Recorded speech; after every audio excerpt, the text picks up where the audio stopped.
Wait a Fun King minute.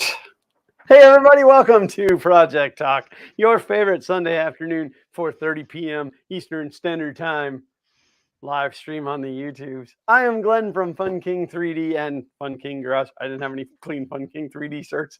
With me as always, of course, is my brother from another mother, James, from Print N Play. I'm wearing the Barnacle special today, though. Oh yeah, I see that. Yeah, Windows 10, we're watching. Send all my information to Microsoft. Yes. Checked they get your information even if you're not using Windows. Yeah. They get it through the Google like everybody else. Through the Googles. Wow, I have so much to tell. So we'll get into all of that. I do want to say, I guess I want to preface this stream with, if I get a magical call from Comcast, I may actually have to stop the stream early and bug out. I won't hold my breath on that call coming. But just in case. Yeah. Say like sometime between now and 6:30 hell freeze is over, well then, you got to go teach the devil to skate. Well, I do want to say that anybody that has to deal with Comcast, I feel bad for you. My condolences. Yeah. Their internet is great when it works. Their TV service seems to be fine. But when something goes wrong, I don't know. Maybe let's just roll right into this so I can get it out of my system. Now, I do want to say that I don't normally, how do I want to word this, slam companies publicly. I usually keep my opinions to myself, and I don't tell the way that I really feel. So let's talk about Comcast. There was a day and time when you would have Comcast business service, and you could call 24 hours a day, 7 days a week. It didn't matter. 365. Yeah. They absolutely, like, if your crap broke at 2 o'clock in the morning, they would have a technician out there in like 3 hours. Actually, I think that was like they had a service.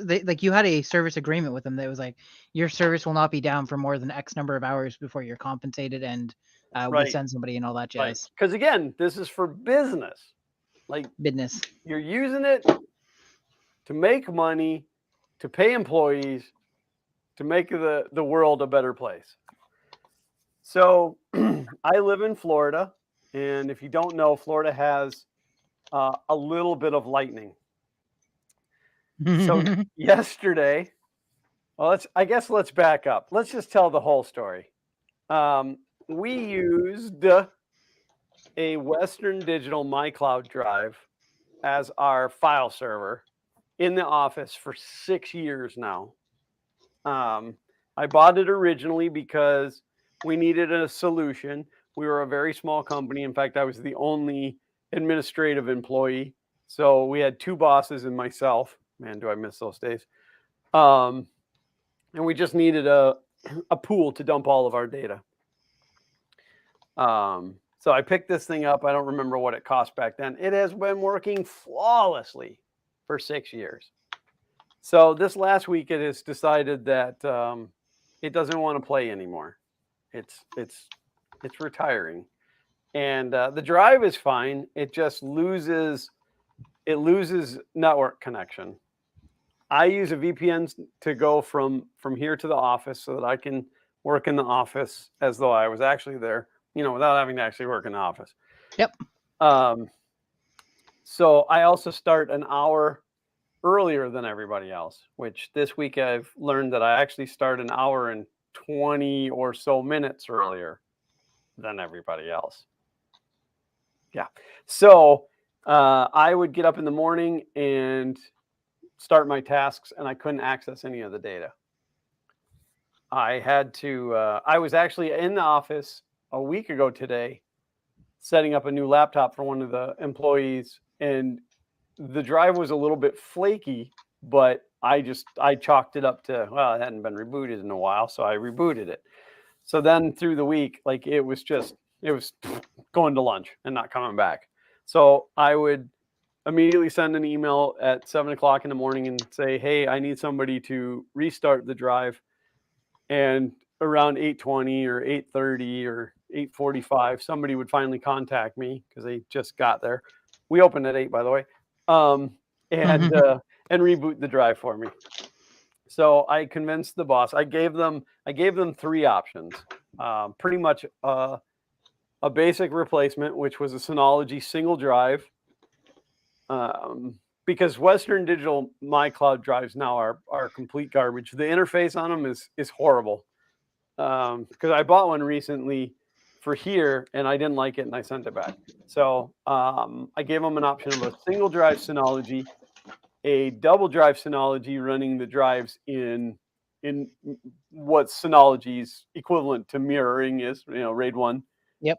And then the top option I gave them was building an actual Linux server and using Samba server to share, plus all these other wonderful things that I could do, like run another Minecraft server.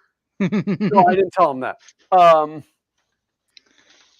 The price differencing, just for those of you who don't know, the basic Synology was like, with one drive, was going to be, I don't know, $425, $550 for the double. I don't know, something like that. The full-fledged server, brand new processor, motherboard, 32 gigs of RAM, double hard drives for data, a single SSD for the operating system, which that thing would have flown. Headless system, no monitor, none of that frou-frou stuff. I don't need that. It was like $1,500, which was shocking to me that it was that cheap. And that's a brand new i7, like the most current i7, which is what, the 12,000 series, 11,000. Yes. I don't know. I think we're 12,000. Yeah, whatever the most current. So that thing would have been just an absolute workhorse. And I explained to him, my server in my house that I run is well over 10 years old. Now it's a dual Xeon, but it's over 10 years old. But that thing just, I'm like, oh, we'll just never have any problems. It'll be great. But they opted for the Synology NAS with the double drives. At least they went to the middle one. And I did convince them to spend a little extra money and go to the Red Pros, which are 7,200 RPM drives, just for data access. Now, I haven't touched a Synology drive in, it's been a minute. The interface for Synology is amazing. What that stupid drive can do, like just that whole platform is really cool. So, all right. So I digress. We're going to move on from there. I got that device in on Friday. Yes. So I assembled it and started setting it up, configuring it and stuff here on Friday. And in the process, I also wanted to upgrade. I have a Raspberry Pi that is in the office that runs PiVPN, which uses OpenVPN. It also is my Pi-hole for the office, and it's my way to SSH in and that kind of stuff. So I almost said SSD in. Like it's just it's my basic Linux server in the office. So I tried to upgrade Pi-hole the other day and it told me, nope. The operating system was too old. That thing's been in place for a few years now. So I thought, all right, I'm going to image a new Pi, a new SD card in a Pi here. I'll get it all set up. Well, now PiVPN comes with WireGuard. And if you use a VPN and you've never used WireGuard, wow. Like the configuration on that, it's slick. It took me like 4 days to get the OpenVPN originally set up for what I needed, because I need it to just serve the subnet of the office via the VPN, but allow me to go through my own internet. And it defaults to everything goes through there, and it took a while to figure that out. WireGuard, I had it figured out in 10 minutes. Like it's so nice. And adding apples to oranges. What's that? It's apples to oranges. Oh yeah. Oh, super slick. So, all right. So now that I've built all this stuff up, Saturday morning, I get up. I told Zach, I said, if you get up in the morning with me, we'll go to my office. I got to do some stuff, and I'll take you to the donut shop because, that gets him excited. The boy does love donuts. So my plan was to go over, shut the Raspberry Pi down, swap out the SD card, fire up the new one, do a little testing with my laptop connected through my cell phone. And then if that worked, I was going to take our Western Digital MyCloud drive out of there to bring it home to start transferring the data. And then I also had to pick up a laptop that had a busted screen. So I tell you this so that you understand how much work I had to do over the weekend and how much I didn't need this. So we went to the donut shop, came back to the house. I got to working, started transferring files. 750,000 files on that drive. And that's not an exaggeration. That's how many files are on that drive. So I fired that thing up to start transferring from the Western Digital over to the new amazing Synology. Huge shout out to those guys. That thing is just awesome. So while that was doing that, I then connected my computer here to the VPN server in the office because it would be the first time that I actually tested it for real. Worked like a freaking champ. I'm like, yeah. So I'm doing some other maintenance work and getting a few things set up and, checking the Pi hole and whatever. And about 3 o'clock in the afternoon, we had a little weather blow through and I lost connection to the office. So that was happening while I was replacing the screen in the laptop. That's a fun job if you've never done one of those. I've done a ton of those. I've done a ton of those, and I do find they've gotten harder as time has gone on. Well, we buy specifically the Asus Vivo books. Okay. And to take the bezel off of the monitor, you have to take the back of the computer off. Oh, that's fun. You have to remove the back of the computer to undo the hinges to get the screen off so that you can get the little round part that covers the hinge off so that you can take the bezel off. It's kind of a dumb design, but again, it sounds like more than kind of a dumb design, if you're being honest. Yeah, it's only the second one that we've had fail, but so anyway, I'm in the process of replacing that, and that's when I noticed that we lost connection. So I waited for a little while. I thought maybe they were just out. And again, Comcast Business Service. Yep. Not here, but at the office. So I was waiting a little bit. I checked their outage map. They didn't claim there was any outages. I don't know. I waited a couple of hours. Trying to think if it was after dinner or not. Doesn't matter. Sergio said, later, everyone, my daughter invited us to go to dinner, so I got to go. Well, thanks for being here, Sergio. Oh, there's my ceiling. Hey, look at that ceiling. So I pulled on the wrong thing. Who hasn't done that before? Just don't pull on whatever you pulled on before that disconnected you. That's the panic button. So I sometime in the afternoon yesterday, it must have been about 5:30, that I finally decided that I was going to drive to the office, which is about 15 minutes away. I was going to drive over there and power cycle the modem, which we'll get to that in a minute too. Because I figured that's what it was, that it just from like maybe the power had dipped out or whatever, and it didn't fully shut down and fully reboot, Yep. So even though it's on a battery backup. So I went over, and as I reached back to pull the plug out of it, the thing burned me. In fact, my skin is still flaked off. I burned myself on the back of that thing. It was so hot. It absolutely, positively could not handle the 1.21 gigawatts. Great Scott. This is the third or fourth one that we've had get hit by lightning.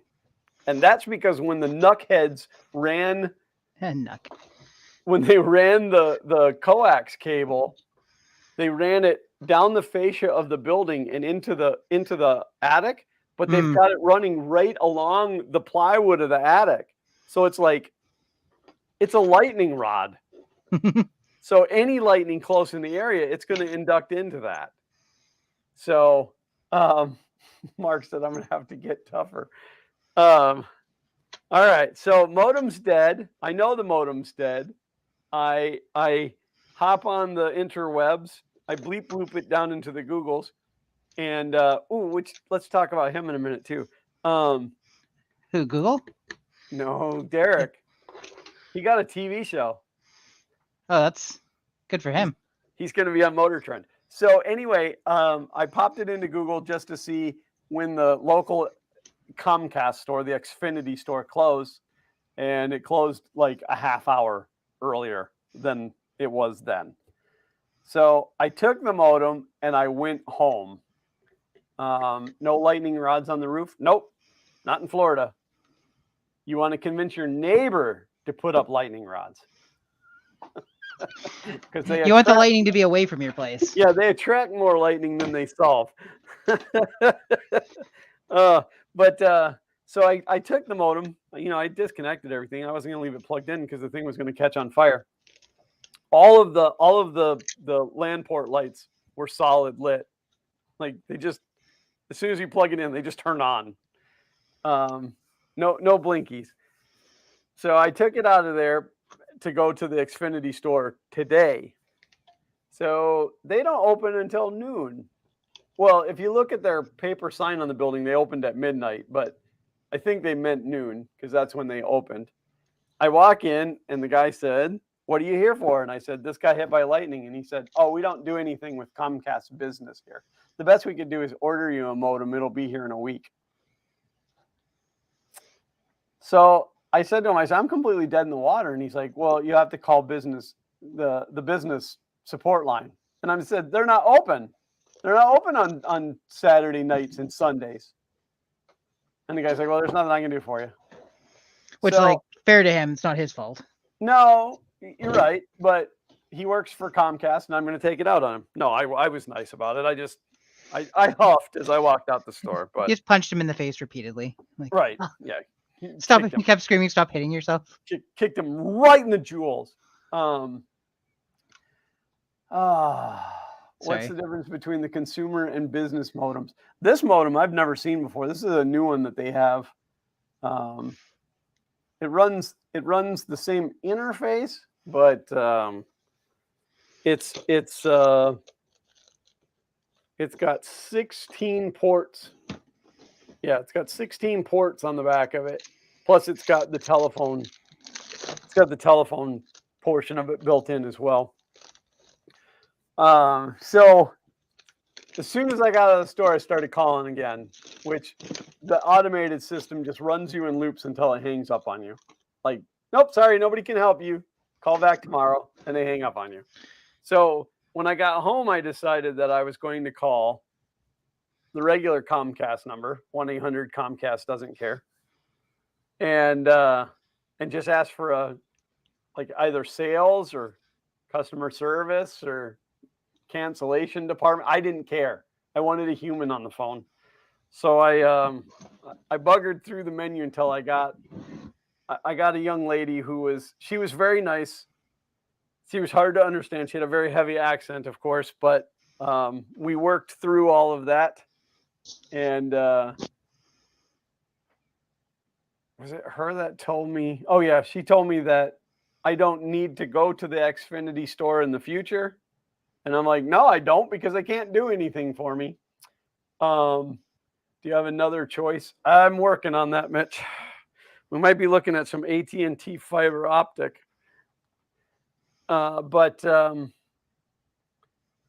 So the lady on the phone, she said the soonest that she could get a technician out there was tomorrow between 1 and 3. And I said to her, I said, "Listen, I'm trying really hard not to get angry because I know it's not your problem.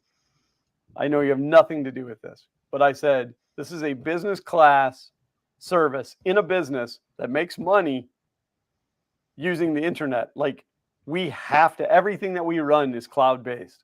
We have to have the internet." And I said to her, I said, "Listen, it's my butt on the line here. If there's no internet when people get to work tomorrow morning, I'm screwed." And so she's like, well, I can put in for priority service if something should open up. So I said, okay, let's do that. And I said, are they going to call me either way? Oh, yeah, absolutely. Even if there's not something available, they'll call you and let you know. Nope. That was incorrect. That was a lie. The lie detector said that was a lie. But we did get a call. So I sent James a message just, it was 3:30? Yeah. And I said, everything should be a go for the stream. I never got a call from Comcast. Mitch said, no internet, free day off work. Yeah, for everybody but me. That seems fair. So, I told James, no call from Comcast. They're not coming out, not like I was surprised. Then I get an email from my boss, or actually I seen the email from my boss. He had sent it at like 2:15, stating that he got a call from Comcast about, and I forget the way it was worded, but something about helping to get the problem taken care of quicker. So I thought, okay, that's it. So I called the phone number. Then the guy's like, no, you have to call customer care. And I said, listen to me. I have a message here. And I read him the message word for word. And then he was like, oh, okay. So then 3 times he asked me if the modem was working okay. And I finally said to him, I said, listen to me. I'm going to say this very clearly. The modem is disconnected and laying on the floor because it's hot enough to catch fire. I'm not plugging it in. It got hit by lightning. I need a new modem. Yeah. Well, can you restart it for me? So the technician will be there sometime between 1 and never tomorrow. Yeah. So if you cannot deal with Comcast, don't deal with them. Like if you can avoid it. Unfortunately, they're the best provider here as far as residential goes. Best as far as like service quality, usability. I don't know. Like customer service wise, they are a dumpster fire of a company. Dumpster fire. They don't care about their customers. They're so big, they don't care. And I'm thinking about making a sign that says, Comcast doesn't care about their customers, and going standing on the sidewalk in front of their store because I have nothing better to do. Especially with the internet down. Yeah. Mark said, look up Starlink. Not fast enough for what we need. So right now we have internet in the office. How did you do that, Glenn? Well, I'm going to tell you. When we bought this service, part of the deal that they sold us was this LTE backup system, so that if the cable goes down, it switches over to mobile data.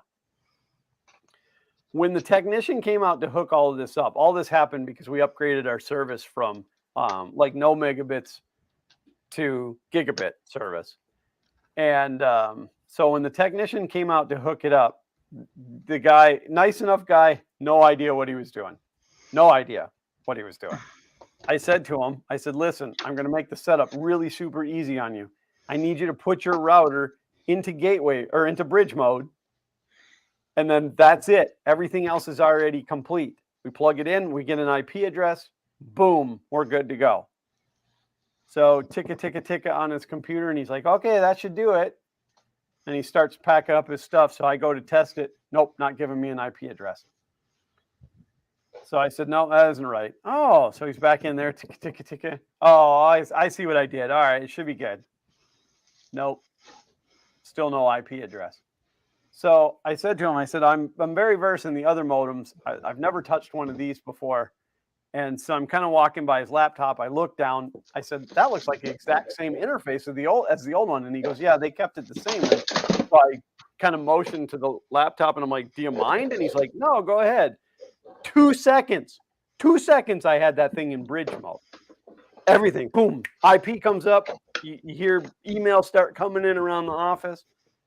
So he says, well, the cellular backup's not going to work that way. I said, I don't care. This is the way it needs to be. I don't care that the cell. So what I did today was I went over there and I plugged the cellular router into the WAN port on my router, and it gave me internet. And then you shared that. Well, yeah, then you're able to. It acted as the go-between. Yeah, yeah. So it's I have to hook, because you have to have tier 2 tech support do any changes to that modem, to that router. So I had to hook to the LAN port to my WAN port. So it's pretty much in and out only. I can't do any port forwarding. I can't remote into the office the way it is. But this is the glorious part. So I got signal, and I did a speed test, 10 megabits down, 1 megabit up. Yeah, that's what my original internet was like 20 years ago. That absolutely made me want to punch myself in the face. But it should be good enough because our phones are VoIP, so we had no phones. But the phones should work. They should be able to check emails. But that's pretty much it. So happy Monday, folks. Happy Monday. Yeah. And now you're just hoping for mercy that they'll get back to you a little bit sooner. You can scoot out of here a little bit earlier, get that straightened out. Well, they're not gonna call tonight. There's no way. I mean, it's what, 5 o'clock here. Yep. No, nobody's. Oh, that was the other thing too, is when I was at the office, when I realized the Xfinity store wasn't open, which went to dumb meeting good anyway.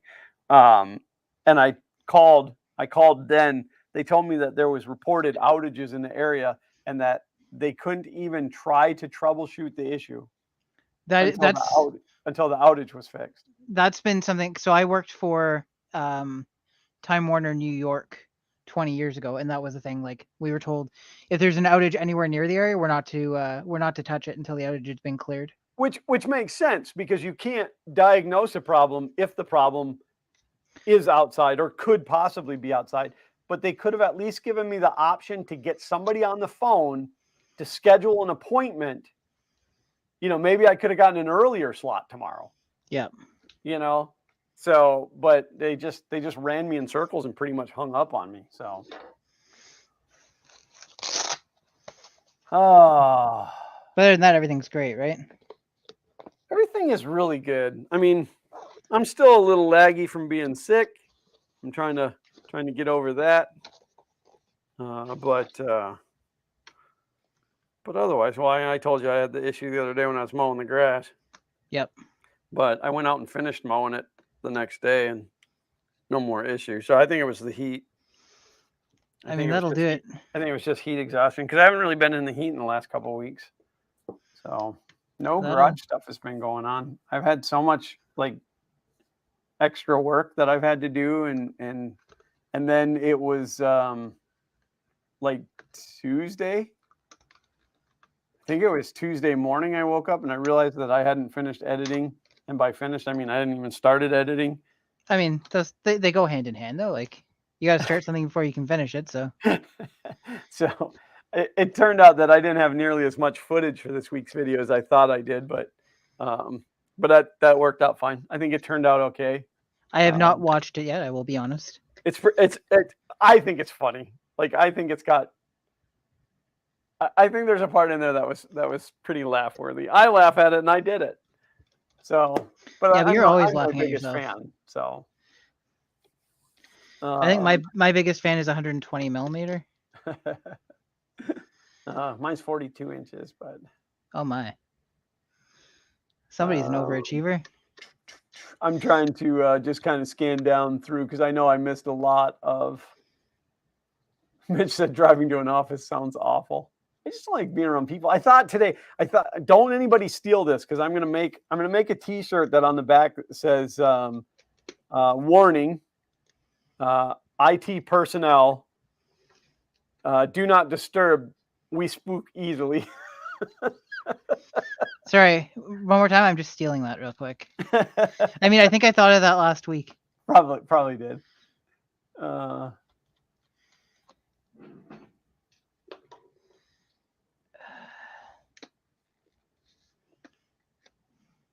Uncle Ron said that's when you say, okay, I'll plug it in, give it 5 minutes and say, all the lights are on. Can you see it?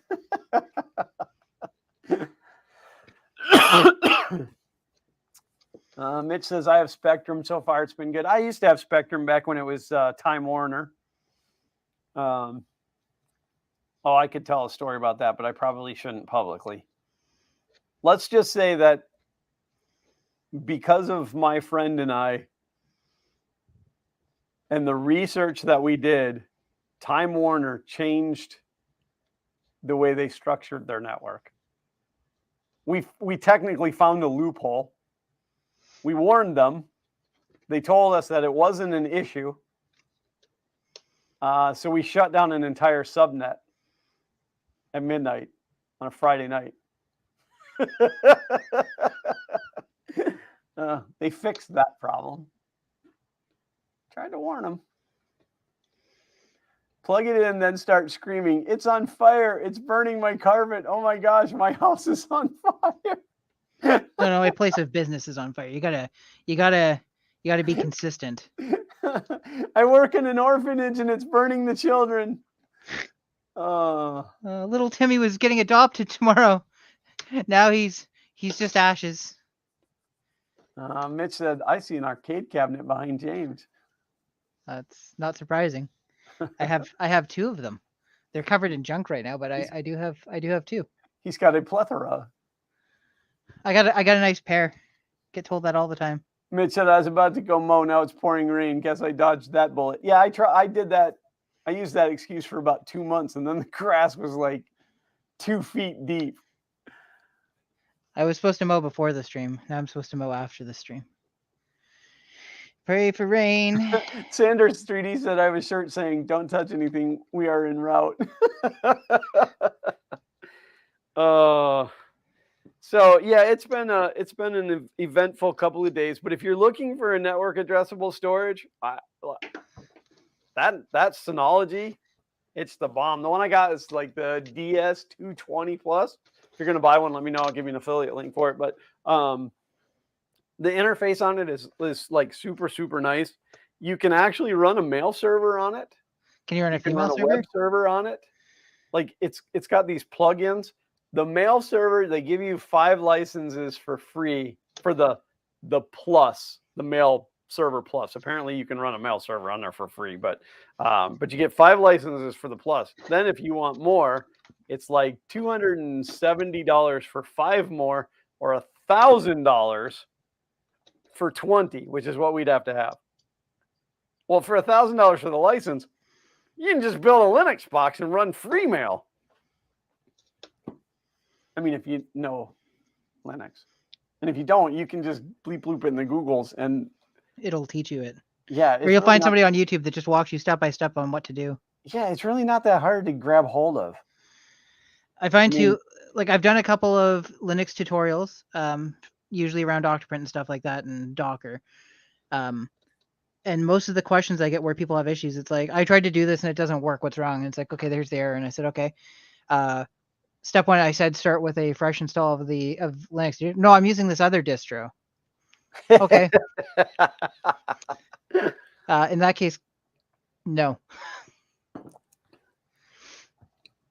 So test number 1 of the thing that I'm working on that I told you about before and didn't work out because it turns out if you plug anything into that slot on the EEE PC, it automatically assumes you've installed a hard drive and disables the onboard storage. So then you have nowhere to install anything to. So I'm trying a different one now because I want to see this happen. And this will actually end up being better because I was going to have to reinstall Windows on the other one to make it work anyways because I did have an SSD in it before.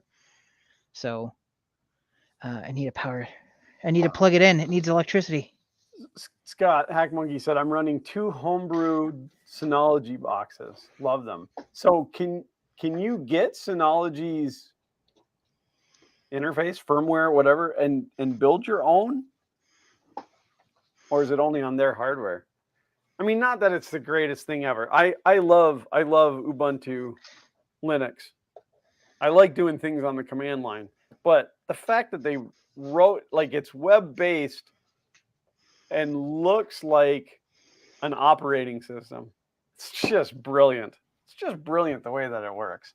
So, and then the home directory, being able to have home directories for everybody, setting up it is 1,000 times better than the Western Digital MyCloud, the old one, and it's infinitely better than the new one, the new MyCloud.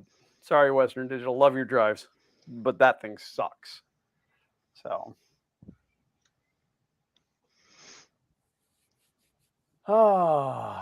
yeah. So Derek got a TV show. But he got a TV show, or he's joining another TV show? No, they're giving him a TV show. I seen it on the Instagrams. I forget what it's called. It's Roadside Resurrections. So now he says that the YouTube's still going to go on. He's not changing his YouTube, which is good because I need my Vice Grip garage fixed. I feel like it's going to become less frequent, whether he believes it or not. Well, probably, yeah. I mean, I don't know. I mean, Finnegan does like 3 different shows. Mike Finnegan, sorry, does 3 different shows on Motor Trend, and still runs his YouTube channel. So, who knows? Mitch said, "Who's Derek?" Derek is he is from Vice Grip Garage on the YouTubes. If you're even remotely into automotive, he is a great guy to watch.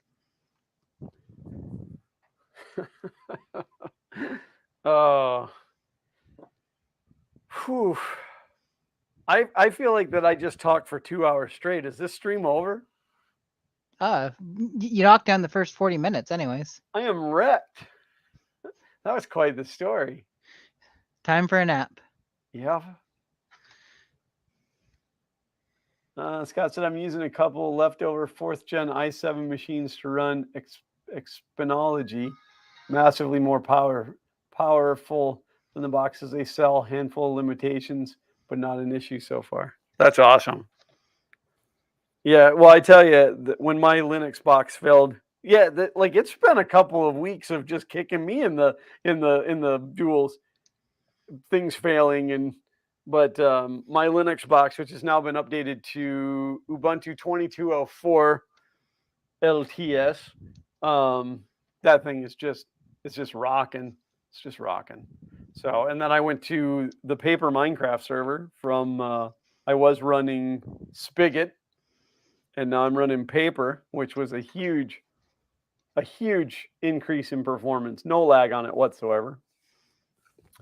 I don't know.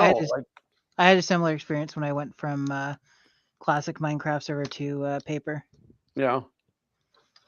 Yeah, they've done a really good job with Paper. I mean, the funny part is Paper is built on Spigot, which Spigot's built on Bucket, and Bucket's built on Vanilla. And the green grass grows all around. Yeah. So, and then I got to share a fun story too. My son, who I thought was going to join me tonight, number 2 son. He's the poopy one. We're in the car, and he says, I read a book today about world domination. The ending really sucked. And it was just out of the blue. Like, he just blurted this out. And of course, Chriselle and I are laughing, and he doesn't understand why we're laughing. And I said, buddy, anytime there's world domination, of course it sucks. I just had to share. He's a funny kid and doesn't even know it. I thought it was going to be a dad joke, to be honest. Nope. It was a Zach joke. Same. So I'm going to continue with my building of the Lego. May the Lego force be with you. It said, we're done here. Everyone go home. John Strand said, howdy, people. Right on time, I see. Oh, John, you missed the whole story. Let me go back and start. Here's 40 minutes that you'll never get back. No, it's been interesting, but it was really kind of neat, the whole with the Raspberry Pi thing, which, I was going to buy a new Pi That isn't happening right now. Holy crap. Yeah, no, I went looking at like $200-300 for one. I'm like, nope. Yeah, $195 on Amazon? Nope. I was going to reach out to Uncle Ron and have Uncle Ron go get me one at Micro Center, but they said they didn't have any. Because my nearest Micro Center is like 6 hours away. So I can reach out to Felipe too. He's close to a Micro Center. But no, then I got to thinking about it, and I had one, and this is something that's great about Raspberry Pi that most people might not think about, but I had a Raspberry Pi that was an Octoprint for I think the CR10S Pro. But you take the SD card out of it, and now it's not an Octoprint Pi anymore. It's just a Pi. So then I was able to set it up as the VPN server and the Pi hole, take the SD card out of it, make it back into the Octo. Like that's huge.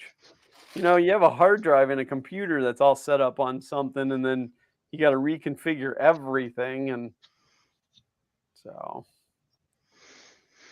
the Kansas City Micro Center hasn't had Pis almost the whole year. Yeah, it's ridiculous. I saw somebody posted that somewhere had like 3 of them in stock and they were on sale, and I was like, well, shoot, that'd be nice. They're gone already. Here today, goon tomorrow. And they're gone. And they're out of here. Yeah, I also have a fanless PC. It has nobody that loves it because it's fanless. We bought it. That joke. What's that? I get that joke. We bought it because it has Wi-Fi built into it. It's an i5 5200U, I think. I mean, obviously it's not brand new. We've had it for a few years, but we bought it because we wanted a computer hooked to the TV in our conference room, so that we could like pull up, construction plans and stuff during the meeting. And so that was kind of what I felt was the best way to go. Casting wasn't really a good option for the equipment that we had, not back then. So they changed the conference room. They moved the people that were in the conference they moved the people whose office into the conference room and made that office the conference room. Okay. Well, they left that computer just hanging on the wall in now people's office, and nobody used it. And I thought, well, I'm going to take it. So I brought it home and installed Linux on it, Ubuntu. And I haven't really had a chance to touch it. I just got that installed last night, but it seems like it's going to handle it great. So if it works out, that will go to the office and become what is the Raspberry Pi now. So Mark says, I have some Pi 4.1Gs, bragger. Braggadocious. Adafruit is supposed to be getting regular shipments of Pis each week, but they go fast. Has anyone tried any other single board computers? I have tried lots. Like the Banana Pi or Orange Pi. James uses a lot of Orange Pi. Yeah, I have tried not every variation of the Orange Pi, but I probably have 6 or 7 different versions of the Orange Pi right now. So the big snag is they're not as easy to set up because there aren't too many pre-built images for them. So because everything is made for the Pi, exactly. Raspberry Pi, and then so well, I'm looking at another box, and I'm not going to give away what it is because the demand on them is already kind of hot. But I want to get one, then I'll tell you guys about it. They're affordable. Their low end one is $29, and the upper one is $39, and supposedly it will run Ubuntu Linux. So I'm going to order one of those. I believe there is a version of Ubuntu for the Orange Pi. And there's certainly like Debian and Armbian and all that stuff ported to it as well. And I think Android for most of them. Is that how it's pronounced? Debian? I've don't always pronounced it Debian, and I know that's not right.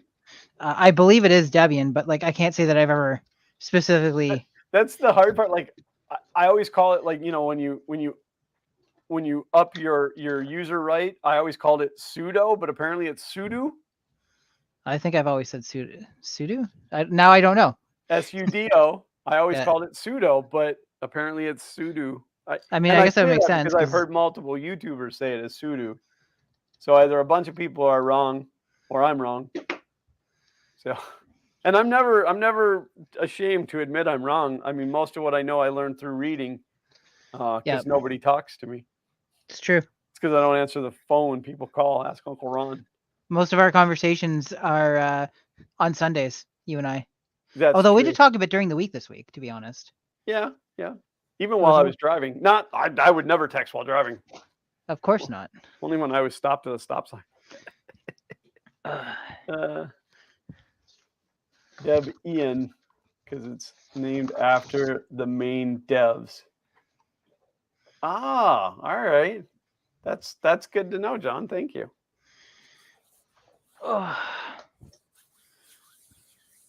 Ian and his wife / partner, Deb Ian. Excellent. See, that's got to learn something new every day. Today I learned Comcast sucks and how to pronounce Debian. Like a boss. Is it Debian? Ian? Debian. It's Debian. Debian. Because that's how you pronounce that name, right? IAN is Ian, or is it Ian? Or is that a personal preference? Dang it! Now I'm going to have to call that guy and ask how to say his name. The guy who runs Orlando Maker Faire, his name is IAN, and I've always called him Ian, and everybody calls him Ian, but apparently it's actually Ian. So, and I found that out from somebody else. He didn't correct me. Somebody else did, and I thought, God, you're a better guy than I am, because I'd be like, when people write my name, I'm like, no, there's 2 N's on that. I'm not some kind of serial killer. I'm just an a-hole. That's all there is to it. Well, I don't know if my mom's watching tonight, but I haven't seen her in chat. That's okay. She already knows you're an a-hole. Yeah. My sister was down visiting her all week. Oh, that was another fun thing. I don't even know what day that was. I got a call from my sister. No, it was a text message. Do you know Mom's IP address? So I called her and I'm like, why would I just randomly know her IP address? What are you doing? And she's like, oh, I'm trying to get this printer set up. So I said, well, all right, let's do this. So I had her on her side get remote access set up so that I could get into the machine. And then I went in and set up the printer, which that was fun. It took forever, but must be a Canon. It's working now. No, it was an HP. The problem was it's a HP Wi-Fi printer, and the Wi-Fi network was already set up on the printer. Oh, like it has a default one, or like no. Like it had been set up from a prior computer. Oh, okay. But it wouldn't see the Wi-Fi, so I had my sister factory reset it, and then we just reconfigured it from scratch, and then it worked. So it's been a really wild, like, IT week or two, definitely 2. Whenever the server crashed, it's probably been longer than 2 now that I say that. I'm trying to find a spare power supply that's got connectors for 2 GPU powers, but don't seem to have one.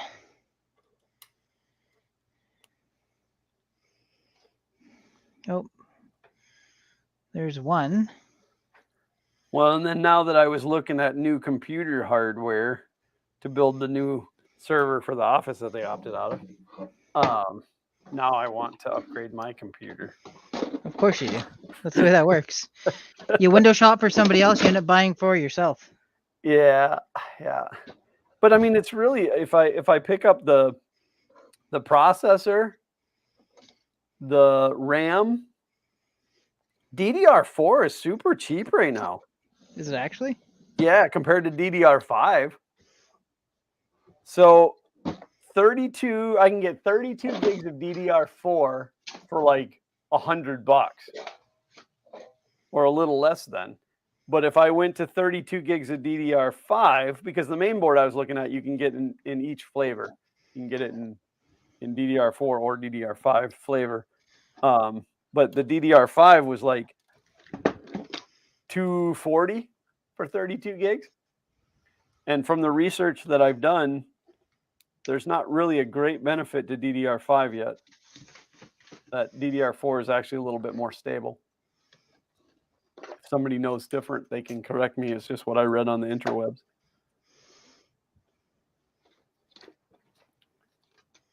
Because the internet's full of lies. Tony Ryan said, fortunately, I have spare hard drive flashing 4 gig SD with Mint. I tried Mint once. Didn't like it. It burned my tongue. No. You need to try Peppermint. Oh, I'm trying to think why I installed Mint. It was a while back. So I used to be a Red Hat guy. And then from Red Hat, I went to where? What was the next one that was great and everybody had to have, and then they ruined it? Maybe that was just Red Hat. I thought Red Hat was followed by Ubuntu mostly. Yeah, well, Red Hat used to be free, and then they went to pay. Yeah. So maybe that's just what it was. And then I ended up with, I think I went looking for alternatives and ended up in Ubuntu. And I like it. I likes it a lot. I hope they don't ruin it. Everything gets ruined. My server that just crashed was running 18. I originally installed 16 on it. And then something happened. It probably crashed. I went to 18. And then 20 had come out. And I'm like, I should probably upgrade to 20.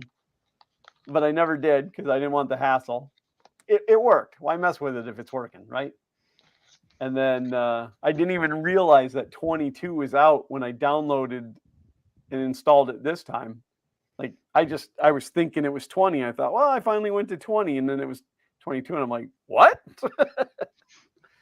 But things are weird. There are some differences. Installing repository keys is a little bit different now, but I don't know. There's little things that.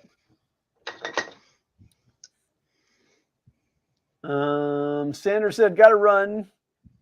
Go to a fault at a client at 23:23. Oh, sorry to hear that. I hope it goes well for you. I hope you make a whole pocket load of money. I can remember getting those calls when I was on call. Like, we rotated on-call shifts. And you'd get that call and the people would be like, well, how much is it? And I'd say $125 an hour. Well, is that, or when does the time start? And I said, the minute I put on my shoes. And so they'd always joke around and they go, oh, could you put on your shoes when you get here? And I'm like, I already got them on. You get me out of bed, you're paying for my drive time. Tony Ryan said, I have a bunch of 300 millisecond status RAM for real cheap. Static RAM. All I have is anti-static bags, though, so I don't know what we'd put it in. I heard static's not good for RAM. Yeah, I ended up upgrading the memory in my server. I bought it off of eBay. And then the server was having problems, which I thought was memory related, but it turned out to be hard drive failure. So I put it back in this time, and it's great. But I can only go to 24 gigs unless I go to, it's not ECC RAM. It's something else. It's a term I had actually never heard of. I'm going to have to look it up. But if you use this special RAM, it'll take like 96 gigs. Like, I don't know the difference, but I looked into the pricing and I'm not doing it. not on a 10-year-old machine. It's just not going to happen. Not going to happen. Scott said, I just did my PC upgrade on a Micro Center deal. Buy an i7 11th gen for $200. Get a $350 Asus Z590 board free. Then added 64 gigs of DRAM for $200. Wow.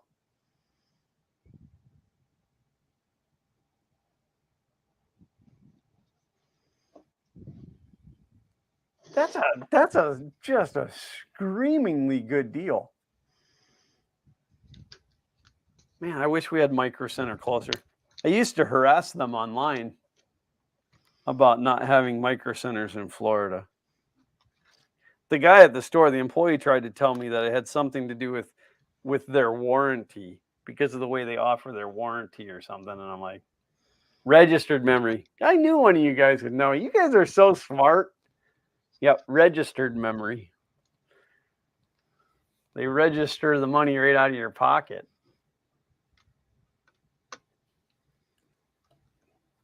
I'm not paying attention, and I put that in the wrong spot. Good thing been there.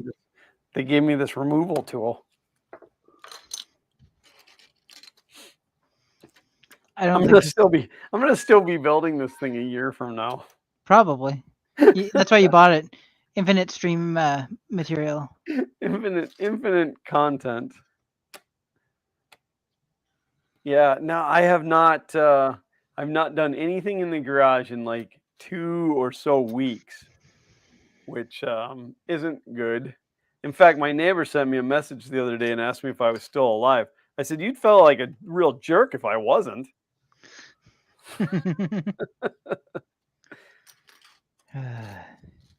Yeah, his palm tree got hit by lightning the other day. This is kind of a little bit of an embarrassing story, but fried his coconuts. What's that? Fried his coconuts. No, but it fried mine.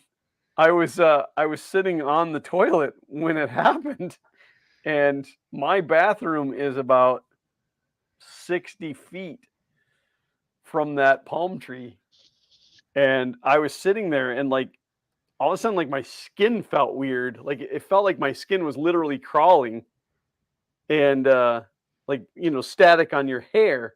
And then all of a sudden, flash, bang, like right now.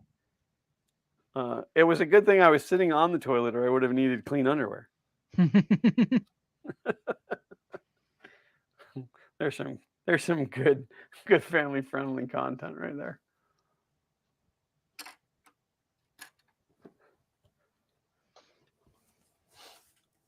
Yeah, the deal runs till October. They had pallets of motherboards, also 1 terabyte inland NVMe drives and 1 terabyte SATA SSD drives for $20. Man, that might be worth driving to Atlanta, or convincing Uncle Ron or Felipe to go in and picking it up for me. Just got to give them the credit cards. Well, I don't think this is going to do what I want it to, which is unfortunate, but I can't get anything to detect in here, not just what I was trying to. That's a bummer. Yeah, I was like, maybe. That'd have been really cool. It would have been fun. I don't know why it wouldn't work, though, because like I've seen people use these adapters for other stuff, so. Yeah. Well, it might just be something in the BIOS of that machine. I tried it on 2, right? So the EPC, but I mean, at least it says that there's something there. Yeah. So. Mitch said, I think GPUs are close to MSRP now. From what I understand, GPUs are actually going to drop below MSRP because they've overbuilt. NVIDIA said that they're overstocked right now because nobody's buying them. So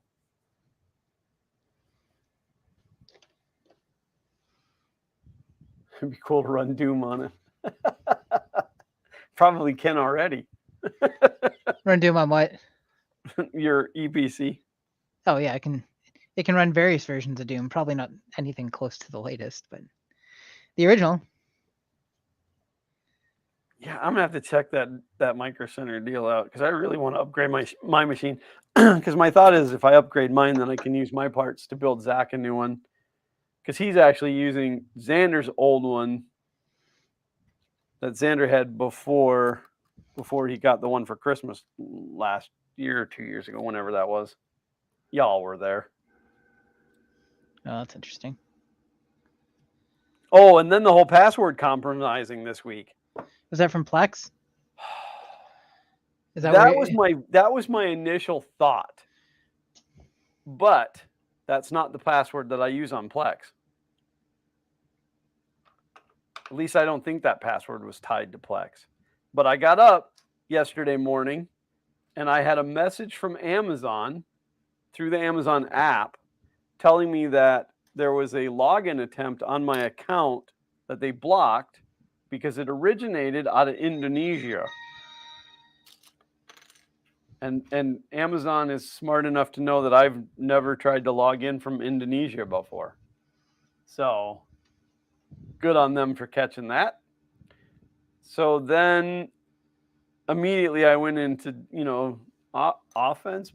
defense mode and tried to figure out,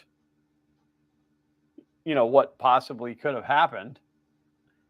And I ended up getting an email bounce that I sent to a Gmail account that came back as the account was no longer active. And it had all of my mail server information, including my login and password. And now my password is not, I don't use like the word password. It's encryptic garbage. It's 5, 6, 7, 8 characters with a what I call a garbage character, a special character. Combination letters, numbers, uppercase and lowercase. And so I don't think anybody brute forced it. So I guess it is possible that somehow it was tied to my Plex account. But yeah. Probably not. So I have 1,200 saved passwords in my Google Chrome that I had to filter through, and I'm not done. I got the important ones, of course. Obviously, I started with anything financially related, which I don't use. Like my bank, I don't use the same password for my bank that I do for everything else. But I was telling Xander, I said, you have a password that you use a lot. It's your most common password. And you say to yourself, well, I'm gonna not use that password for stuff like the bank, and I use this different password over there, which is great. But then you go to these websites and you sign up for the website or whatever. You don't know how shady those people could be selling your information. You don't really know. And so even if you lose the password, which like in this case, the password that I lost was not really it wasn't my bank account and all of that stuff. You're not going to access my servers with that password. My server password is 4 feet long. But again, it was still tied to hundreds and hundreds and hundreds of websites. And it's what an inconvenience. It's worse than losing your wallet. I lose my wallet, I can have new debit and credit cards the next day. Man, it's been a couple of weeks. Scott said there's also a Ryzen 7 deal with free motherboard for about $260. Nah, I'll leave that on the table. I'm an Intel guy. That's what I did. My old i7 kicked down to the family. Yeah, so when I had my own computer store, back in the day. Back in the day. I had a customer who would always buy whatever the latest and greatest was. Like, as soon as they came out with a new chip, he had to have it, which meant new motherboard, new RAM, new everything. But he never wanted the old stuff back. He had no use for it. So we always gave him a good deal. We charged him for the labor, didn't charge him any markup on the parts because he let me keep all the old parts. So I always had, like, my machine at home was always one generation behind the newest. And then I also had like a whole bunch of, like, I don't know, at one point I was running like 12 different computers in my house. And I didn't even have kids back then. The good old days, is that what you used to call them? The other day. Brian said, I hope the bots aren't listening. Ollie said, I use a password generator and a unique email for every login and use two-factor if it's available. Well, I've started turning on two-factor a lot more than ever before. I mean, not because of this, but just recently. But to use a different email for every login, again, you know, well over 1,000 logins saved. And again, as an IT guy, a lot of logins that I have saved in my Chrome aren't necessarily mine. They're stuff that I've logged into for other people. And also, like if I get a device to test, I might set it up so that's saved in there, and then that device goes away. So there was a lot of them that I had to filter out that aren't even just related. They don't even apply anymore. You had a computer store? What happened to it? Oh, it exploded. No, it caught on fire because they told me I needed to test my modem. Yeah, Comcast made me plug my modem in after I told them it was on fire. No, I actually moved. When I moved here, I left the store to my two business partners, one of whom left shortly thereafter. And then the third guy just kind of ran it into the ground. I was about to make that as a joke, and I'm like, that's how these stories usually end, though. Well, okay, so good guy. No ill feelings against him. He was a good guy. The problem was he wasn't the brains of the operation. He came in as a silent partner, like a investor, but he wanted to learn.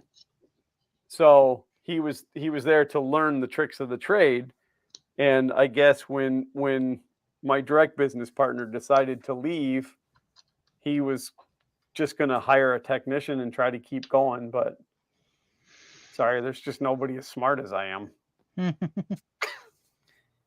In the U.S. and Canada, they've got me. Well, right, yeah. South of the border's me, north of the border's you. Okay, well, I'm going to see if what I just did broke anything, because, like, nothing I put in would detect at all. So I've gone back to the original card that I pulled out to swap it. I thought this one was my best shot because I know for sure that I assume for sure that the slot on this one is standard, but maybe it's not, because the one on the triple E PC is not standard. So we'll just see if I get wireless back or not. And Mitch, I did actually start doing my own computer thing here when I moved up here after I had to go back to work, after the house was built. But it didn't really work out because I can't call people on the phone, that whole social anxiety thing. So where I didn't have a business partner to make all the phone calls. It just didn't work out. And then I ended up getting my job at the construction company. So I seen something in here. Scott said, LastPass is my password saving grace. That is currently my password saving grace as well. They have a 30-day trial that I'm running through. And then actually, if you get the 30-day trial and you do their 10 little tasks or whatever, they'll give you 10% off of the paid subscription. Just kind of a nice little bone. But I think that I'm going to do the family plan because my wife also sucks at remembering passwords. And she will change things like the bank password and then not remember what she changed it to. So every month on bill pay day, it's kind of it's the same it's the same fight, and she gets really frustrated, and it just kind of makes me chuckle. So I have a funny I guess kind of service provider related, but not internet service provider related story. Kay has been for the past year and a half saying, I want to replace the couch. We bought a Lazy Boy couch 6 years ago. She's never found it super comfortable. It was on sale. It was a good deal, but she's been saying for the past year and a half, I want to get it. So she's been looking at this other company. Well, actually a couple of companies, but they're companies that sell their couches, and they're truly sectional couches. Like, you want to make a couch that's 20 seats long, you just buy 20 of the units. Yeah. Do they advertise on TV? I don't know. We don't actually have TV service. Like, so this company is a Canadian one, but there are US ones.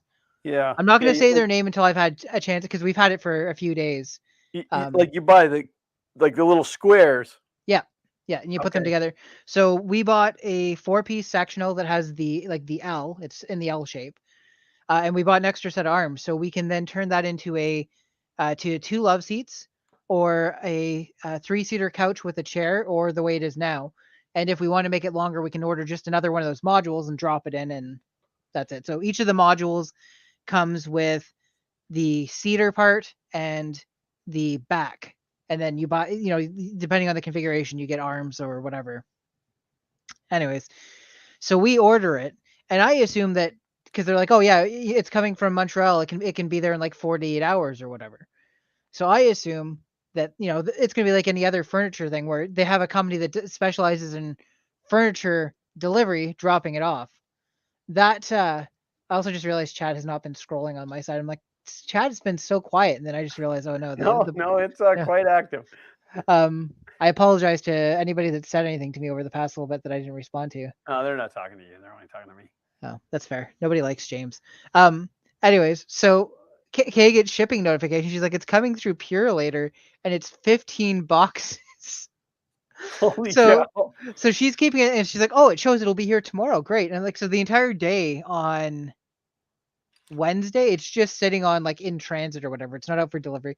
6 o'clock at night, she gets the notification that it's out for delivery, and I'm like, there's no way it's showing up to it. Sure enough, an hour later, a Purelator van backs into our driveway, and I kept the driveway empty because we only have it's 1 car wide. Now, what is Purelator? It's kind of like FedEx. Like, okay, they do. It's just a logistics company, because Purelator is a brand of oil filters. Oh, really? Well, there you go. Not here. Okay, I just didn't know if they were, So, anyways, so the guy backs in, and I go out, and he's unloading these boxes, and they're like probably 30, 40 pounds a piece, depending on what piece it is or whatever. And he's just piling them in the driveway, and I'm like, oh, thanks so much. And he was like ticked off, like you could tell. And the thing is, by the time he'd finished emptying the van of our couch, it was empty. So he had to come back out on a single delivery. Yeah, exactly. He probably did a whole run that day. Yep. And then got back, and they're like, hey, we need you to take this. Well, and also remember, we live in a small city outside of a large city. So our delivery hub is that large city. So he had to drive like 30 minutes to get to our place. And like, oh, there's 16 boxes here. And so we're trying to figure out what the 16th box is. And then finally it's like, oh, Meek is on prescription food. So her food ended up coming through Purelator and just happened to be tacked onto the delivery. But that guy was so ticked off. And like, I said to Cam, I'm like, I don't blame him. Like, he didn't say anything rude, but I certainly can imagine how my day would go. It's like, okay, I finished my road. I've delivered hundreds of packages today. Oh, yeah, one last delivery. I can go home now. Yeah. And, oh, here's one last delivery. An hour round trip to butt hug nowhere. Or even worse, if it was like supposed to be a coworker that did it, but they called out because they had a hangover. They called out because they saw where the delivery was. Oh, I ain't doing that today. I ain't going there. Anyways, it went together pretty easily. I didn't break anything physically, but I definitely cracked a toe. So what happens is, because all the pieces are the same, you assemble it, and then the L part has feet that stick out the side. So when you bring in the section part, it sits on top of those feet. Okay. So we get the 3-parter done, and okay, let's sit for a couple minutes because we've been going at this for a couple hours. And if we had to do it again, it would probably be a half hour. Like, once you know how all the pieces go. Yeah, of course. So you sit down. So I get up and I walk over towards I forget those feet are sticking outside. I club them, and they're like, I don't know, probably 20 millimeter thick steel, like the bar that sticks out that it sits on. I did that 3 times over the course of the 3/4 of an inch for us Americans, by the way. I would say not 3/4. I must have grossly overestimated that. I'm gonna say now that I'm thinking about it, probably like 5 or 6 millimeters. It's not very thick. Oh. So. Anyways, I must have done that. Well, I did do it 3 times. And finally, by the 3rd time, Kaylin's like, "Why haven't you put on shoes yet?" And my mother-in-law is here, so she's like, "Yeah, you should put on some shoes." So I sit down on the couch, and Kay's like, "Did you just sit on the couch without me for the first time?" I'm like, "I can't stand right now. I'm trying not to vomit. Like I've got that like that sickly like when you've cracked something, you get that like gut feeling." Yeah. So I'm sitting there, I'm just like squeezing my toes, trying to like keep the throbbing down, and then I'm sure pretty much everybody here is familiar with the concept of a Charlie horse, like one of those leg cramps. Yeah. We go to bed and I'm like, my body hurts. My feet are definitely aching. Kay's like, oh, well, get yourself comfortable. So I do the stick a pillow like under the high part of your legs to get yourself a little bit of an angle. And it's 12 o'clock. So I fall asleep at 11. 12 o'clock, I wake up. I've got a Charlie horse in my right leg. And it's one of these ones where I have to get out of bed to straighten it out. Like I can't. Yeah, just stand on it, right? Yeah.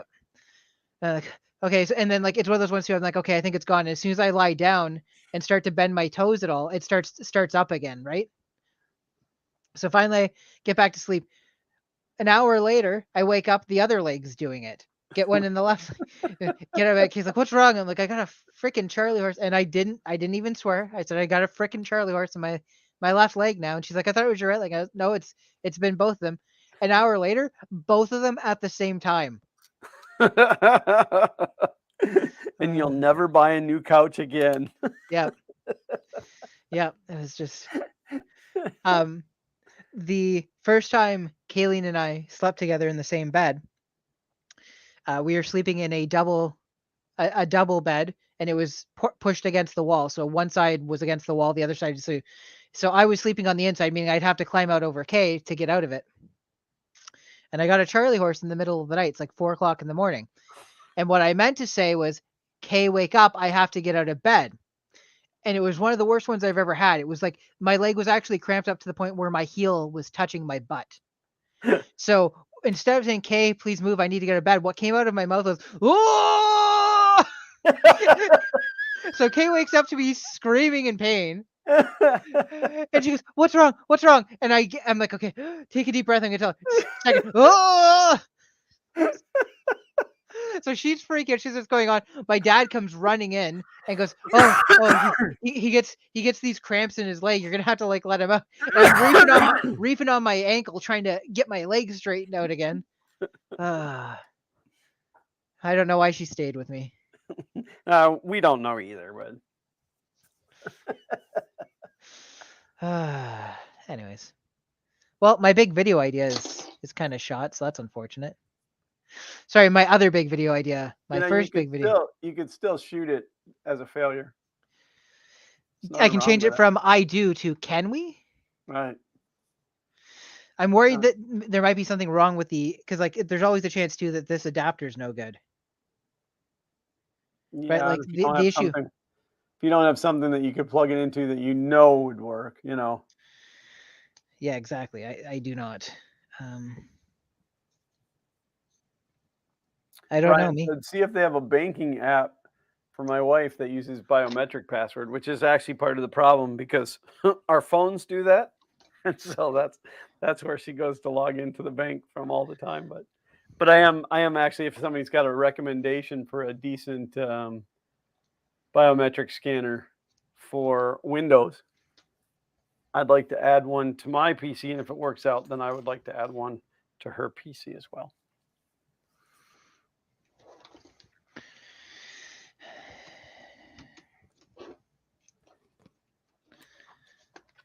Well, there's my stories about being in pain.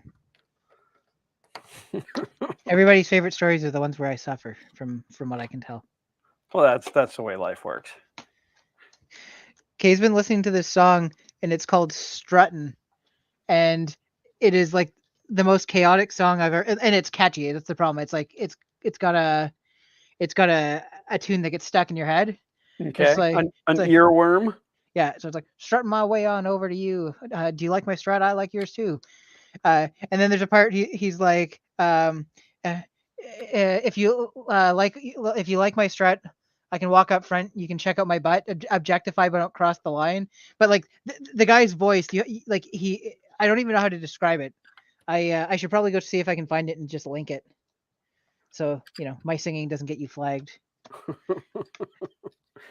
Well, apparently you got to be good at it. Ouch! I mean, I don't disagree, but.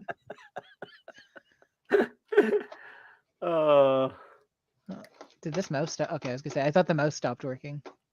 We had a nice reprieve from the 90-degree weather today. It was in the 80s. That's pretty chill. In fact, it's 82 right now. The problem is it's 5,000% humidity outside. So it still feels hot. Oh, and I can't like the music video because the guy that's in it is walking down the street strutting with assless chaps on. Oh yeah, no, don't put that in. I've never looked at the music video for it. Oh my god. Oh. You can just put the name and the title in the chat, and then people can go look it up themselves. It's called Struttin'. Struttin'. So, like, had the Fummins project been complete already, today I would have driven it the furthest distance in one shot. Wow. Does that make sense? What I just said? Too bad it didn't happen. Right. But will happen in the future. Right. But yeah, not a hitch. Just beautiful. No issue. The only issue that I have had is that the batteries are going bad on it. So I went to start it the other day after not running it for about a week, and I had to use the jump box. You need to upgrade to the jump box 360. The jump box 360? Yep. Well, my jump box is like the upgraded. So I mean, it's big enough to jump start a 5.9 diesel. And it's only like this big. That's what absolutely just bottles the mind. How big? About that big. About that big?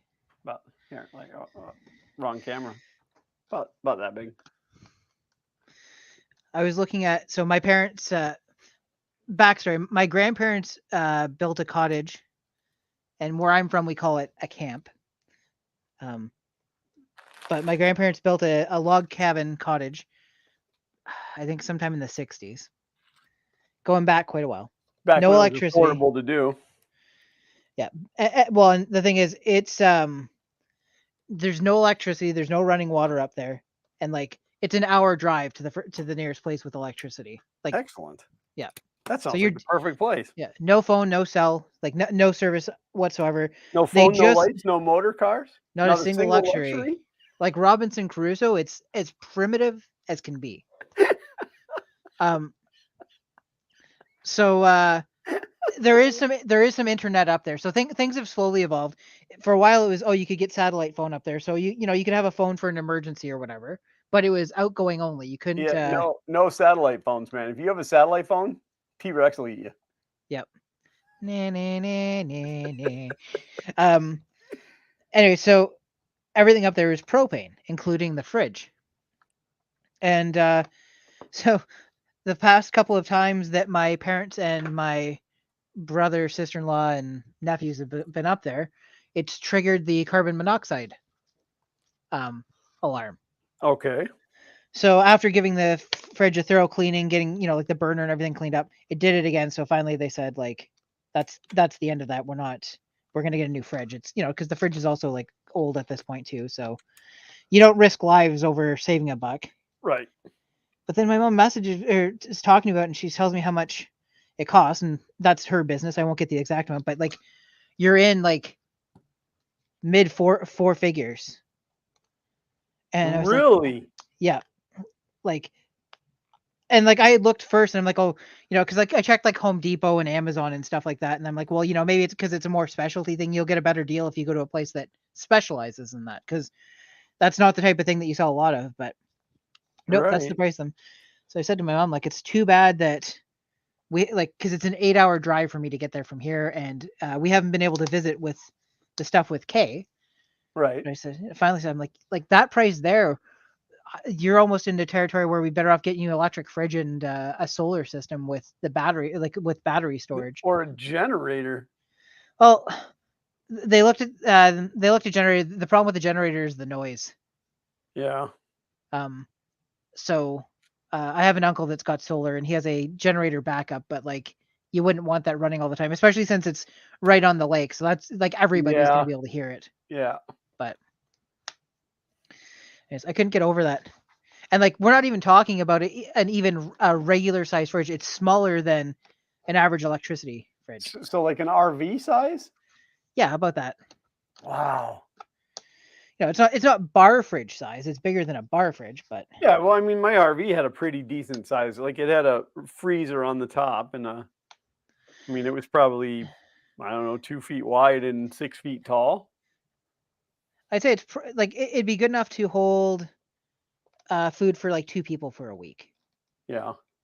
Or like when the what is it, 8 of us? For that kind of money, it should automatically like magically fill with food.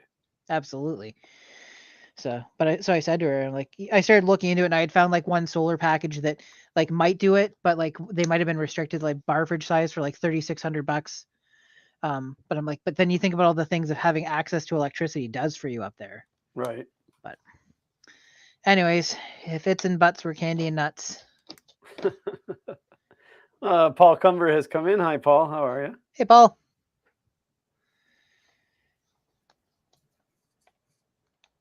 Uncle Ron said you should video your next toe crushing event. Bet it gets 1 million views. Yeah, that'd be a good short.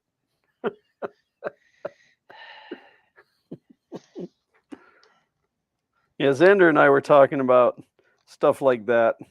How YouTubers, when they get to be a certain size, not the actual YouTuber, but the channel, when the channel grows to a certain size, it's like they go looking for these different shock factors. Yep. And then they start doing stupider and stupider things because 1, they want the views, and 2, money is no object to them anymore. Yeah, if money was no object, I'd just start there right now. Just start with the dumb stuff. Yep. See, I would go more the route like Mr. Beast and become a philanthropist and start giving money away and giving stuff away and buying people food. But I wouldn't want to do it for the publicity.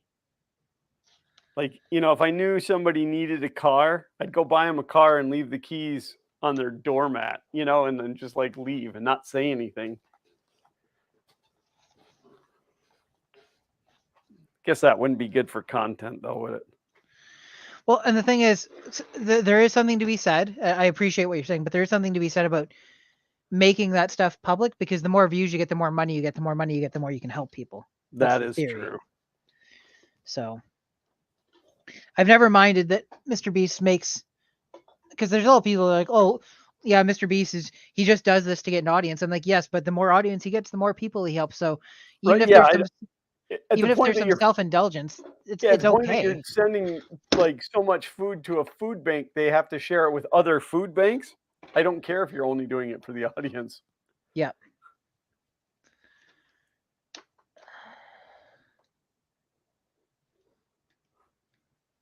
Now I got that stuck in my head.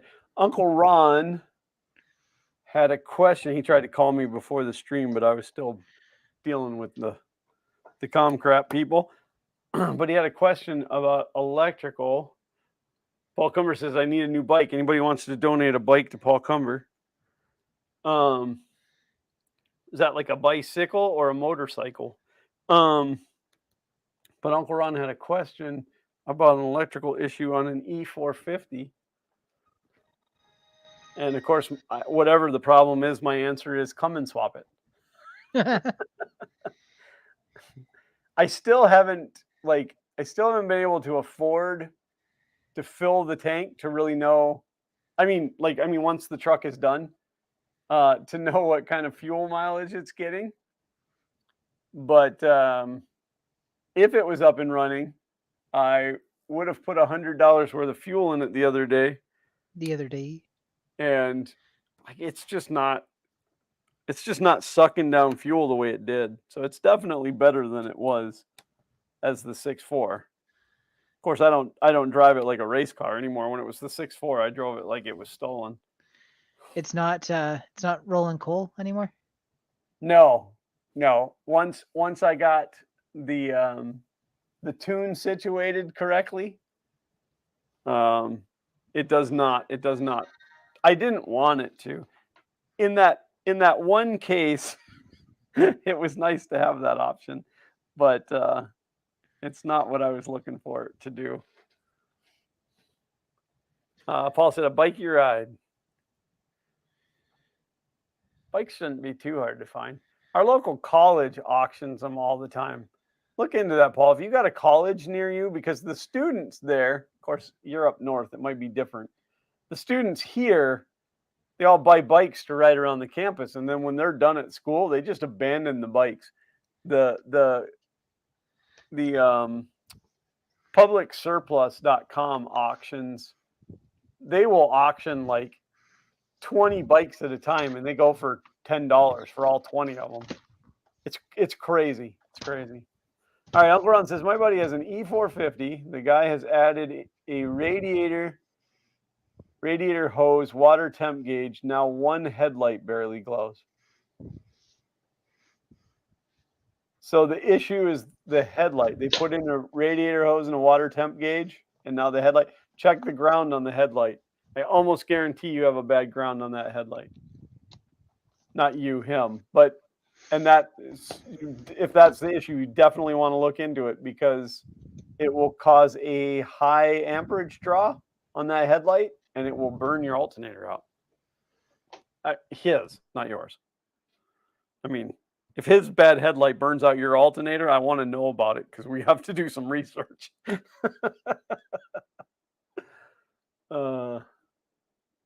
But yeah, usually, like if you see people driving down the road and one headlight's real dim and the other one's not, it could be the bulb going bad, and it's possible that his bulb's going bad. Just happened to be a coincidence that it happened. But a quinky dink. It's almost always related to the ground on the headlight. And of course, I don't have a service manual for the E450. The E450 is a van, if you guys don't know. The E450 was also a AMD processor, I believe.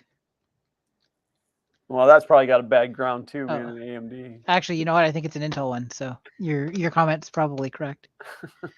I don't ever recall Intel having that model. I think it's one of the Atoms, or maybe it's the N450. Oh, it could be an Atom. I'm not very versed in the Atom processors. Those were a mistake. The Atom processor and the Eve processor. New bulb, then swap the working one with the glowing one. Okay, so the bulb, the problem follows the location. Absolutely check the ground. Check all the grounds. Grounded for life. Those things, those engines, is it the 6.4 diesel? Did we talk about that? Or is it the gas, or 5 something? I think it's the gas. Not that should matter, but the radiator hoses on the diesels specifically are a nightmare. Okay, so it is a diesel, so it's a 6.4. He needs to come and swap it, and then the headlight will work. It's the easiest solution. Just trust me on that. So because of where the radiator hoses are on that, mainly if they did the upper, which it's a 6.4, they definitely did the upper. Oh, and they're not cheap either. It's like $500 for radiator hoses for that nightmare. But yeah, because of the amount of stuff that you have to take off, it's very possible that it's missing a ground somewhere. Yep. Plus, you're in New York. It could just be a corroded out ground. One of the YouTube channels that I watch all the time, South Main Auto, He's in upstate New York, and it's absolutely funny because he'll say something like, "Oh, this vehicle's a 2019, so it's surprising it's even still on the road."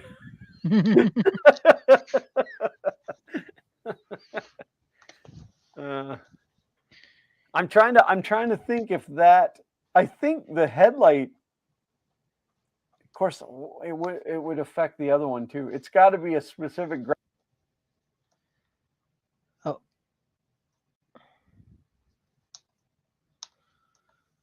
I don't know if I lost audio or.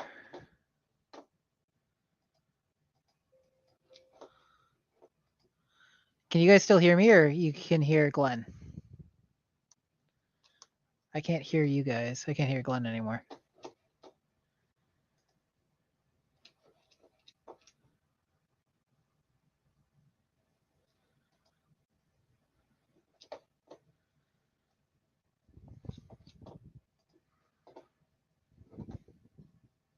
Oh, okay. I'm not the problem for once. Vindication! Which is different from a Glenn vacation. That's where there's no Glenn.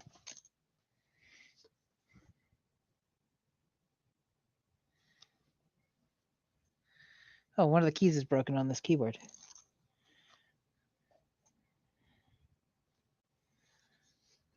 I talked so much in the beginning of the stream, I used up my batteries. That's not surprising. And I also want to say that what I was saying was so, like, amazingly earth moving, but I'm not. Don't know if you could ever repeat it. Yeah. I'm not repeating it. No, I was asking if it's the driver's side headlight or the passenger side headlight, because the ground for the headlight should be, if you pop the headlight out, it should actually be, there's a bolt going into the side of the core support.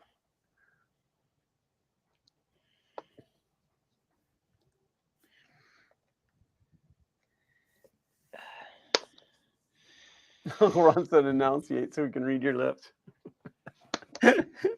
I was going to do the whole vacuum joke, but family friendly channel. That joke sucks. Get it? That was one of the funniest episodes of Family Guy, where Stewie mouths F you to Brian, and Brian's like, "I'm telling you," he goes, "Vacuum! I said vacuum!" I almost just did it because I wasn't thinking, and then I caught myself. Also, Glenn, I apologize. That video that I suggested earlier is definitely not safe for work. I told Kay to watch it, and she's like, "I hope you watched this before you told anybody on the stream to watch it." And I'm like, Well, I did not. At least you didn't share it in the chat. Well, that took me almost the whole stream to go through one bag because I was busy talking.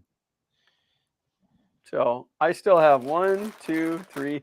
I got 4 more weeks of building for this thing. It's good news, everyone. It's coming along good. I just realized why I like this so much. Can anybody tell me why this thing is just amazing?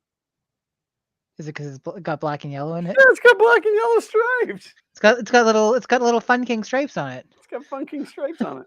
Look at all those Fun King stripes on there. I had to be real careful there. Wait a Fun King minute. You'll understand that when you watch the video. That was. I have just not had a chance.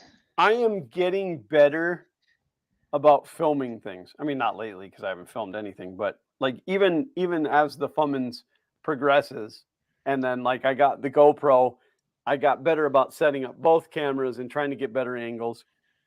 So this week's video, like I was missing a lot of footage of things that I would have liked to have had, and I had like an hour and 45 minutes of video of me putting the fuel tank in that you can see absolutely nothing.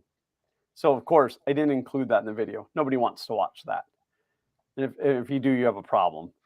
I mean, good on you, I guess. But so like I cut out some things, and then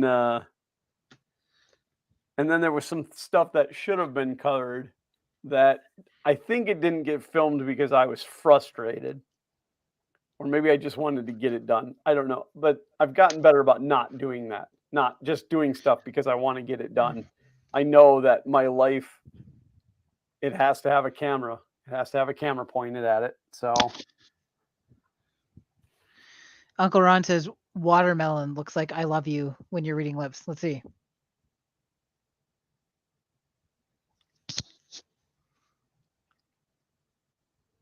I don't see it, but okay, you do it again. Yeah, I don't see it.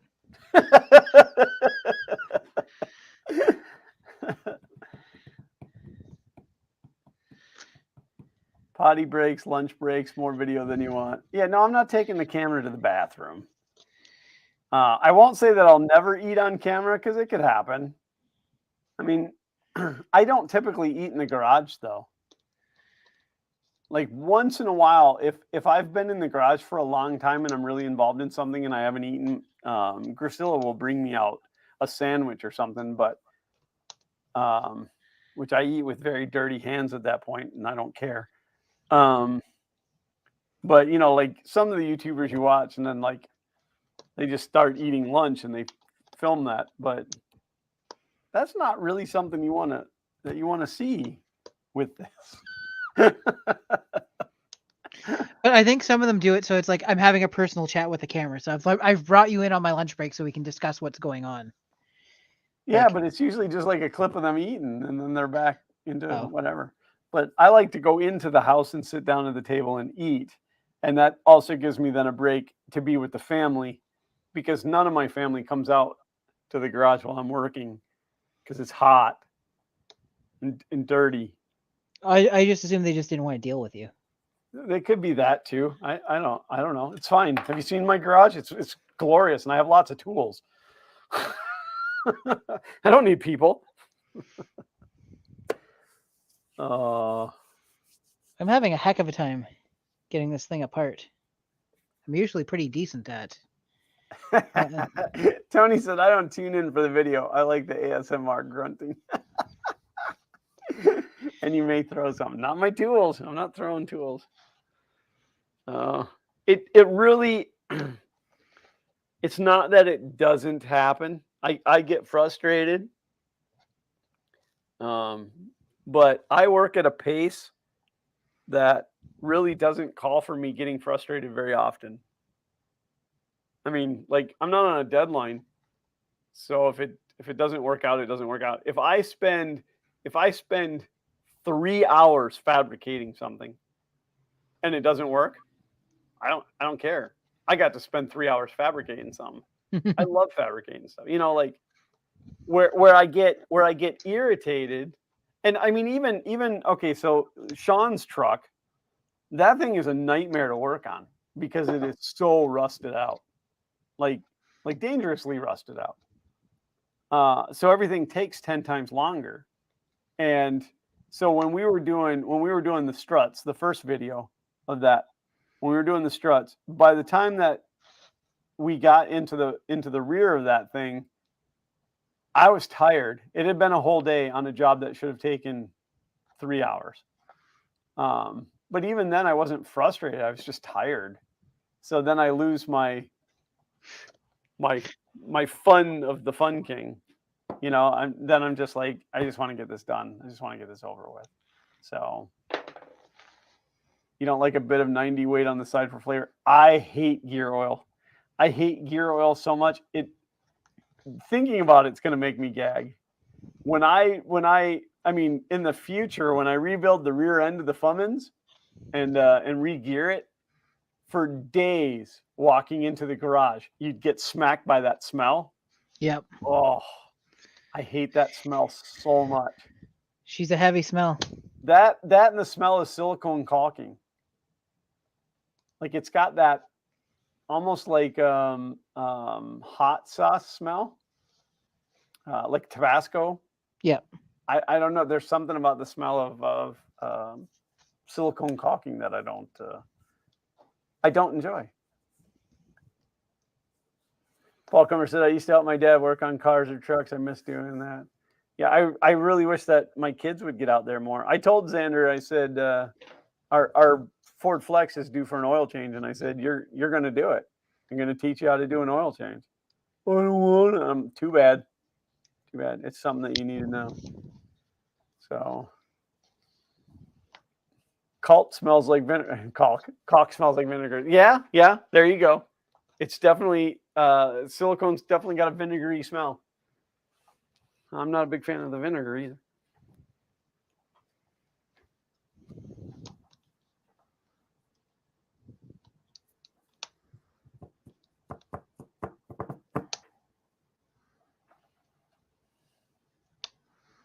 I think that's the first time my batteries have ever died during a live stream. No, it's happened once or twice before. Did it? Yeah. I don't remember back. It was back when Xander was still doing these with you. Oh, that was the AA sets. These are rechargeables. I see. I mean, they're AA, but they're rechargeable AAs. I bought a whole bunch of them. It might be time to cycle these. They just sit in the charger all the time. They're probably pretty toasted. Who isn't these days? From Fun King to FU King. Well, so like when we were working on Sean was doing all the filming, which, I mean, it always works out better if you got somebody else to sling a camera. But like we were getting to that point and he's like, well, we can wait and do this tomorrow. And I'm like, no. I have church on Sundays and then I have the stream on Sundays and this needs to be back on the street. I said, I'm not giving up on it. So I pushed myself, but again, like it's regular mechanic stuff where you get annoyed, and it's anything when you're working on a Ford. That's not true. All of the manufacturers do things that you just got to scratch your head and wonder, like, why is that like that? Yeah. Did I release a video? I don't know if it's actually come out. If not, it will. But I said something about like there's a special place in hell for engineers that do stuff like this, or some out there somewhere there's an engineer sitting in hell laughing about this. I feel like maybe you did because that does sound familiar, but it's also possible we've discussed it at some point. So. Yeah, I probably say it all the time anyway. The other day. I was cursing and swearing the other day. Yep. Frustration only required daily. I gave up on trying to take this one apart. I'll look up a video for taking it apart later, but I hate when I have to do that. But I figure somebody else already broke one taking it apart. I'd rather learn from them so I don't break mine. Yeah. The Asus Viva books. So I've had the backs off of a few of them because of memory upgrades and stuff. But you have all the screws that you can see, and there are screws in the corner closest to the lid where the hinges are. There's screws right in the corner, but then like 1 centimeter away, there's another screw that's under the rubber foot. I'm wondering if that's what's going on this one, because there's a couple of rubber feet that I couldn't get off. It's not lining up now. I'm so confused. And it's just like, why? Why do you need 2? I mean, the one that's under the foot also goes through the hinge of the lid. Yeah. So there's a screw inside for the lid, and then there's the screw under the foot for the lid. But then why do we need the other screw to hold the back on when there's one a centimeter away? The world may never know.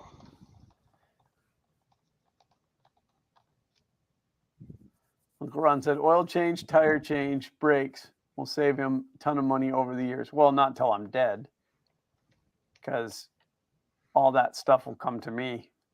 But yes, he's going to learn all of that stuff. Carl said, we used to design for repairability, but not anymore. Vehicles are designed for manufacturing. That's a very good point as well. So again, going back to the YouTube channel, South Main Auto, thoroughly enjoy watching him. He owns a shop in upstate New York, happens to be on South Main. And he just fixes stuff. But he's absolutely a wizard when it comes to like electrical issues in cars and stuff. But he had a Chevy truck come in the other day that the guy had taken it over, paid a $500 diagnostic fee at the Chevy dealership, and they gave him a list of parts that he needed: a new transmission computer, a new anti-lock brake computer, like all of this stuff, like $5,000 worth of parts to fix this problem. Turned out to be the ground strap between the body and the frame. It had corroded through.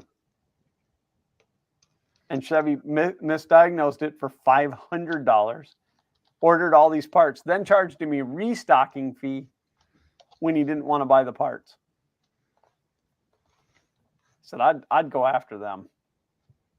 I mean, you used to go to the dealership, you paid more when you took your car to the dealership to have it worked on.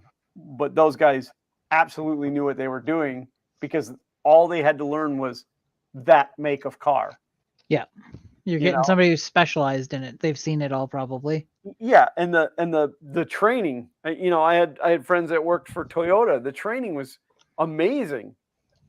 But Paul Cumber said that's the easy fix. That's the easy fix once you know what's wrong with it, but finding it wasn't necessarily easy. It was one of those braided ground straps, and it looked like it was all there. And he reached up and just kind of grabbed it, and it just disintegrated. So, and he had traced it down because there was a voltage drop. So I'm trying to remember what the vehicle was doing. Oh, electric power steering. It's all coming back to me now. It had electric power steering, which if you have a vehicle with electric power steering, that is a huge, huge amperage draw. In fact, usually the electric power steering is like 170 amp circuit. But like you'd start to turn the wheel and all of a sudden it would like die out and it would get real hard to turn because the assist was kicking out. And then the trailer, it would flash trailer brake, trailer brake, trailer brake. Yeah, so they were going to get them a transmission module, a trailer brake module, anti-lock brake module. Like they were just loading them up with parts. They were just going to throw a bunch of parts at it and hope one of them fixed it. And it turned out to be like a $4 ground strap.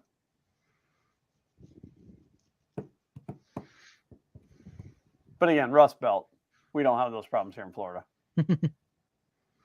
I feel bad for anybody that has to work on a car up north. Uncle Ron's truck that's down here. Oh my God, that thing. He was on his way over here, or was that Shane? Who was driving that, Uncle Ron? Was that you, or was it Shane driving that night? But the brake line just rotted away on it, the steel brake line, and then all of a sudden there was no brakes. Shane. Yeah, it was, and then couldn't get another one. Had to have one made. But yeah, oof, rusty. I have the Suburban that I have in the backyard, Charlie. That was a New York vehicle, and it was taken off the road because the whole underside of it's just completely rotted. Looks great when you look at it, and then like you open the tailgate and like one side of the tailgate hinge portion's completely just gone. It's a 2019. Can't believe it's still on the road. It's got weight reduction. That's good. That's right. I'll just do the right thing and pretend like I didn't see that. Yeah. Derek's going to be on the TV. Good for him. And also the Motor Trend Plus app. So, I mean, there's not many people out there that deserve it more than he does. That is a hardworking guy. Me and you, than him. Right. Okay. Brian said, what I hate is when auto manufacturers put the battery in front of the headlight, whose bulb you have to replace. So you have to take out the battery, and in some cases, the fuse box. Now, Ford likes to put their batteries now behind all the crap on the engine. So you have to take the entire top half of the engine to get the battery out. Well, there's the Chrysler 500, 300? The battery is in the fender. So you got to take all that out to get it out. And then Audi used to hide them up under the back seat. Of course, Volkswagen Bugs had them under the back seat. That's why the floor pans of Bugs were always rusted out under the back seat because of the battery. I was reading an article this week about a car that was built in the 60s, and it was specifically targeted at women drivers. And when I started looking through it, it had like women on the engineering team behind it. Bumpers all the way around it. Oh, yeah. Okay. So, but right, so that was uncalled for. So that was one of the things. They did have like heavy duty, hard to damage bumpers. But the other thing was it didn't have a hood. You had to remove the body to do work on it. Wow. Why? It was to keep everything uniform, and also it didn't have. It was one of the first vehicles to not have a gas cap because the women they pulled said they didn't like having to remove the cap to put gas into it, so it had a like a hinged mechanism inside instead. Yeah. Well, my Ford Flex doesn't have a gas cap. Yep. So. Kay's like, I told Kate, she's like, I don't want to hear about it. It's going to be sexist. I'm like, is it sexist if it had women working on it? She's like, probably. Well, there was a thing going around a while back that said something about if you think people are tougher now or something, the 1956 such and such owner's manual had a section on how to adjust the valves, and now like the owner's manual doesn't tell you anything. It tells you how to put on your seatbelt. I don't think that comes. I appreciate this. I don't think that comes down to toughness. I think that comes down to people have tried to find all sorts of ways to sue manufacturers and be like, "Well, I didn't know." Yeah, I don't know. That guy that set the cruise control on his motorhome and then went to make himself a cup of coffee. I don't know if that's really a true story. I don't know think either. That's an urban legend that has been around forever. And then obviously the McDonald's coffee cup one, but then you look into it and it's like, no, like McDonald's for whatever reason, like I watched a it was on like Discovery or whatever. They did a like a not expose but like a history of it, and it's like McDonald's for whatever reason was putting the water in their coffee like 40 degrees hotter than it had to be or something ridiculous like that. So right. she got way worse burns than she would have if it had been the proper temperature, and the lid also didn't sit on the cup properly. So it's like, and then all she wanted was, you guys cover my medical bills. And they're like, no, you're not getting anything. So she's like, okay, well, then I'm just going to sue you. That's fine. She didn't really get that much money. Yeah, I know. She got, like, with all her lawyer fees and everything factored in, she kind of got screwed over. Well, the one of the attorneys on the team is actually a friend of my attorney. But he was telling me that, like, the way that it happened, I'm trying to think now because I don't want to misspeak, but it had something to do with, like, she was awarded whatever it was, $3.2 million, but McDonald's ended up appealing or something and got a lower payout. She only ended up with like $1 million only. Only. But like she ended up with permanent scarring and nerve damage and stuff too. So yeah, like whatever. It's just in her crotch. Can I say crotch on this channel? It's your channel. Oh. Oh, why does it say 18 plus now on the stream? Banned. Reason got crotchy with it. I was talking about those things like when you break your leg and you use them to walk. Crotches. Oh, a crutch. Oh, okay, I see that. That's fine. Well, we have a completely valid reason for it now, so YouTube can go eat a banana. Oh. Well, what a completely unproductive stream I had. I don't think so. I think you made progress. It may not have been the outcome that you wanted, but it's still progress. I guess that's horse poop. No, I'm just kidding. I guess that's true. Well, that's some complete bullshit. Bill shirt. Well, it's 6:30. Do you have anything to promote? No video this week. Video next week. I almost missed this week though. It would have been the first time that I've missed a video since I took over on all of that. Again, I do it every other week just because of everything going on. I shipped my pants. Uncle Ron, we looked at, because the kids had never seen that. We pulled that up on YouTube. It still makes me laugh so hard. And I cannot believe that Kmart ever got away with that. So glad they did, though. Brian said that's called a parts cannon, and that's what Eric refers to it as, parts cannon. When the people just throw parts at a problem. No, I won't have a video this week, but I will have a video next week. The topic of that video is I have no idea. I haven't even looked at what's coming up next.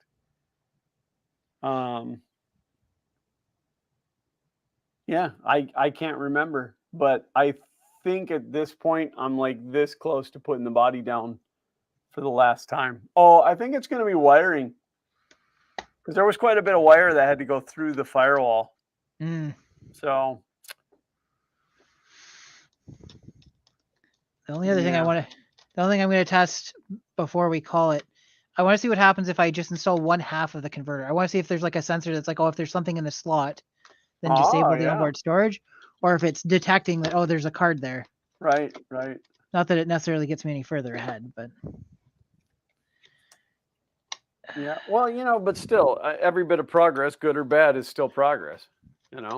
Yep. You know something now that you didn't know before the stream started. That everything sucks.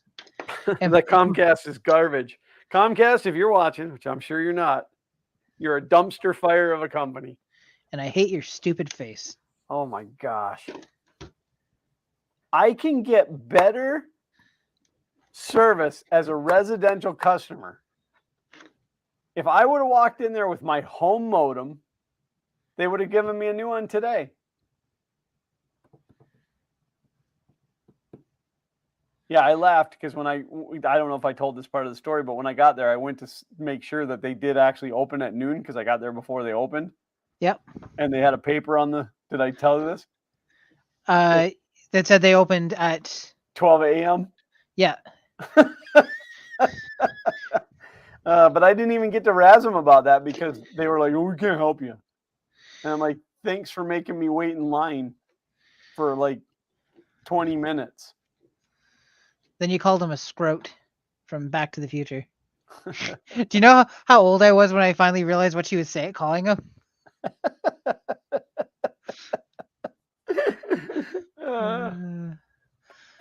Let's see. Interesting. Now it sees a hard drive. Just buy one. Nope, not buying my own modem. Again, this is like the third or fourth time it's been hit by lightning. Also, it's a work modem. Yeah. Also, well, I mean, the company would buy it. I don't even have my own modem here. I get that's because they made me. But I've had my modems here hit a couple of times too. So, and yes, you can put a lightning arrestor, but the lightning always comes in through the coaxial. And if you put a surge suppressor on the coaxial, it knocks your signal down. So, I would rather just let it eat theirs. And then I have fiber optic between my modem and my router. So the worst that it's going to take out is a $35 cat to fiber adapter. What's my monthly rent on it? Like $7. $7 for insurance that you should be able to get your internet back if anything goes wrong very quickly. Yeah.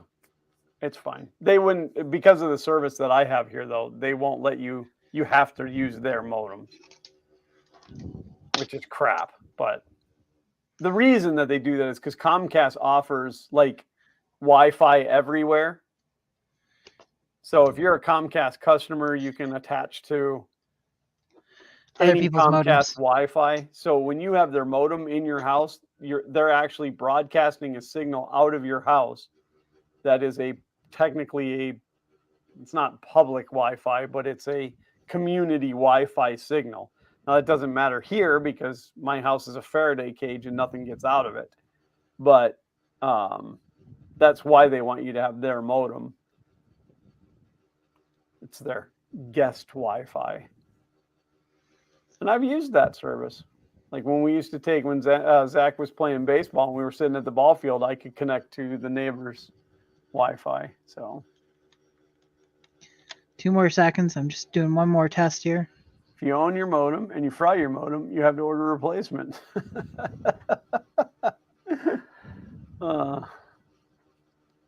I mean, there was a time, like when we first moved here and we were living in the RV, I had service installed and I wanted to get going. So I rented the modem and I had it long enough that I could have owned my own for what I paid in rent. But had it given you problems anywhere along the line? Yeah, I mean, that's just it. If it goes down, I drive to the store, which is 15 minutes from here, and I'm like, chuck it on the counter. I'm like, I want a new one. So, and honestly, the guys that work at the Xfinity store have always been good to me as far as like if I go in, you know, I joke around with them and stuff. Usually, I walk in and they'll oh, what can I do for you today? And I go, well, this box is all out of internets, and I need to get some more. And then I'll say like, make sure it's got the premium internets in it. But for the most part, they'll give me a brand new modem. Like it'll still come out in the wrapper. I don't get the old turned in junk. But just the way that Comcast handles the business clients now, I don't understand. Like you pay more to be a business class customer, and you get less. So now I want to go and dig through the actual contract. Plus, I'm going to get hold. We have our own sales rep.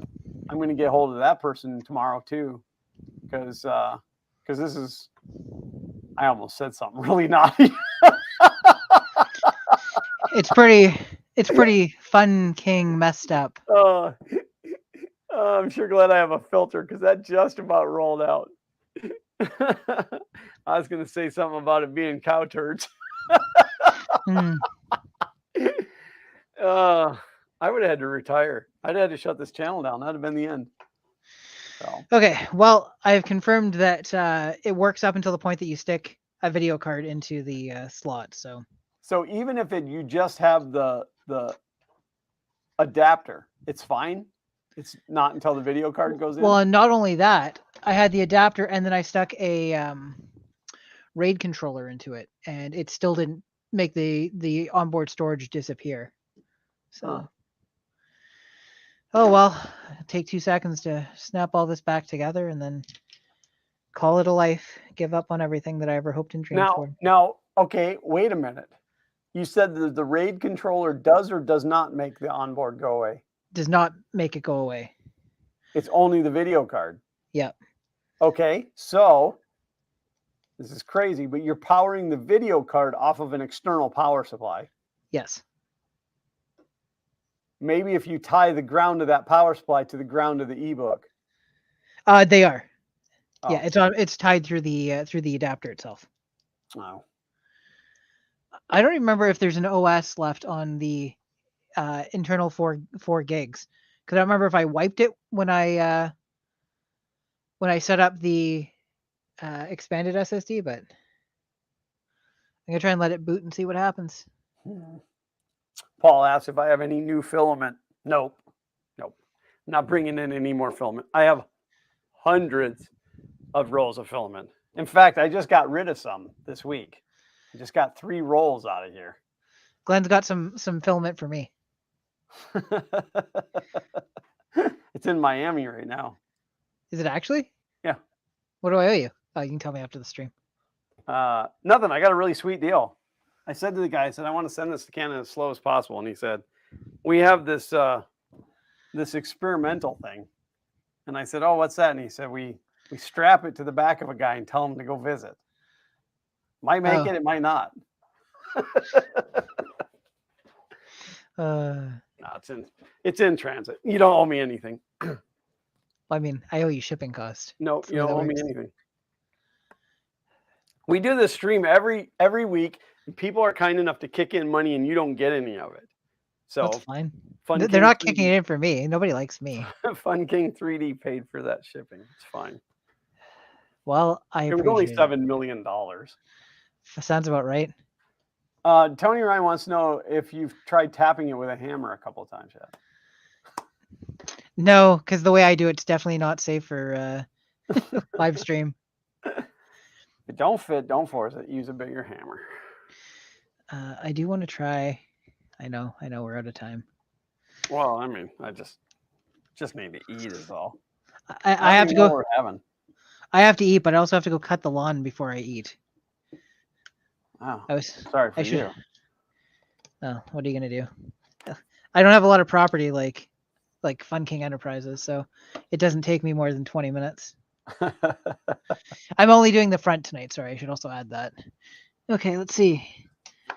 Yeah, my front. Well, it was deep. Generally, I can get the whole grass mowed in about 2 hours, but the front was so deep it was over 2 hours just to get the front done. Because I had to go like super slow. Okay, so I have the RAID controller stuck in here. It's still seeing the internal drive. I just want to see if Windows detects the RAID controller because that'll let me know if it's. That's interesting. Yeah, just to make sure that whole thing works. Yeah, that's interesting. So we went to Denny's today. Do you guys have Denny's? Yes, home of the all-day breakfast. Yeah. All-day diarrhea. I just never know what makes it across the border and what doesn't. But hopefully my package. Well, it was funny because the guy gave me the tracking number, which I'll send you the tracking number. He gives me the tracking number and he says, "This will work up until it gets to customs. Then, who knows?" Okay, so it'll probably transfer to Canada Post, and they've now got the systems tied so that you can then go look up that tracking number on Canada Post. And if I were to look it up now, it would say that they're like waiting for handoff or. That makes sense, yeah. So, but no. So we went to Denny's today because we had to kill some time between church and dropping Xander off. So we went to get something to eat, and the Denny's has a endless breakfast. You get scrambled eggs, and you can get them with or without cheese, hash browns, and pancakes. Endless. Take a stab at what that costs. $9.99. $6.99. I was aiming low, and I didn't aim low enough. Look at that. $7. I'm like, there's no way. Like, I kept reading the fine print to see, and the only like extra, like if you wanted bacon, it was, I don't know, $1.50, and I don't know if the bacon then was endless because for $1.50 I'd heard them on bacon. But I mean, it was a half a plate of eggs and a half a plate of hash browns and two decent pancakes in the first batch, and then you could order whatever you wanted from there. So now I don't eat a lot of pancakes because, you know, diabetes. Even with sugar-free syrup, I don't eat a lot of pancakes just because of the pancakes. So I did put a hurt on some of them hash browns.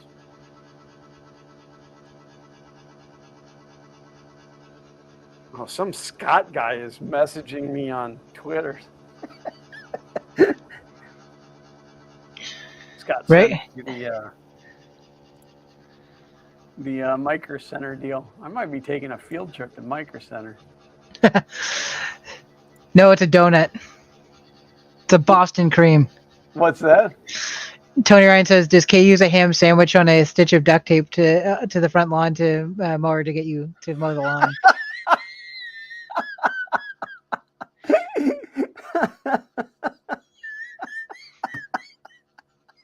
That's really harsh. Don't give her ideas now. That's not fair. I mow with a riding mower. I don't push. Way too much property for a push mower. I would die. But I'm thinking about like changing out the seat to a more comfy seat. Yeah, I see it here, Scott. Thank you so much. Thank you so much for making me want to now drive to Atlanta. Of course, I could go to Summit Racing in the same trip. Do you like to go to Summit Racing? Yeah, I'm hoping that video card prices really fall out. I don't do a lot of gaming, but the gaming that I do, I like it to look super nice and work really well. So Uncle Ron said you should make Xander push you on the riding mower to mow the lawn. Well, we've been having family discussions about the kids taking over mowing the grass because, you know, I'm getting up there now in age. I mean, I have two very able-bodied children that should definitely, but this lawn is it's an Olympic sport because of the crap that I have in the yard. And I could take the time to clean it up. I probably should, but yeah, I don't know. We've had that discussion a lot. Man, well, she doesn't detect. Screaming deal. So I might order another one off of the Amazons and see if the card is the problem or not. Because I can always return it. Although now they've made returns real difficult. It used to be I could return stuff and it was like a 1 minute drive away. Now it's like a half-hour drive away. For the Amazons? Yeah. So I don't know, something, and maybe it was just what I was returning. So we have these stores called Kohl's that are like going out of business. Bookstore? No, it's a department store, clothing. Oh, okay. Stuff like that. But so Kohl's is a authorized Amazon return location, and the Kohl's here is like 10 minutes away. So I went to return. Yeah, I went to return something the other day, and they wouldn't like, it didn't give me Kohl's as an option, but it did give me UPS pickup at the house option. So I just did that. And UPS was coming to my house that day anyway. I feel bad. So it used to go through Canada Post here, and then Canada Post has lost the contract for it. And now people get UPS or Purelator or whatever as their return thing, and they're still going there. And they've had to put up a sign at Canada Post saying, like, we don't accept returns or packages from UPS, Purelator. And they're like, well, it's not UPS or it's not Purelator, it's Amazon, so take it back. And it's like, no, it's like Amazon, it's an Amazon return, but it's going through these companies.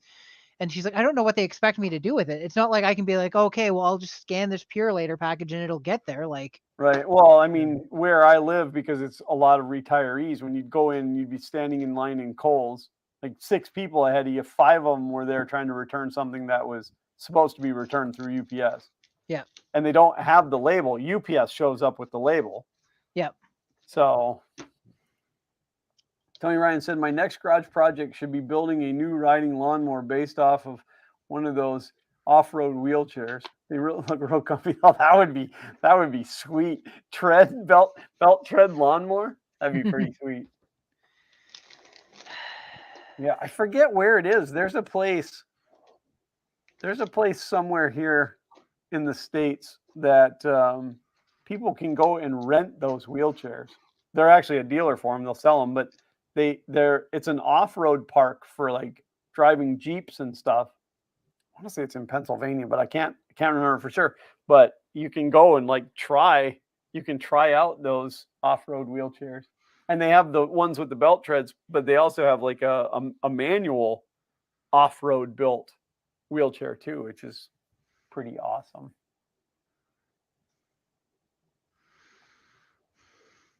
Well, it is now 6:50 and I have kept the stream running longer than I should have. I guess we should probably try and wrap it up. Well, now nobody can say that we owe him any time. Speaking of, where is Nadav?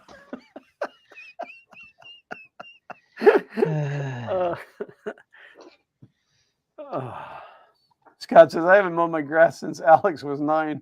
I feed him. Our yard's a 1/3 acre and massive slope. Not my problem now.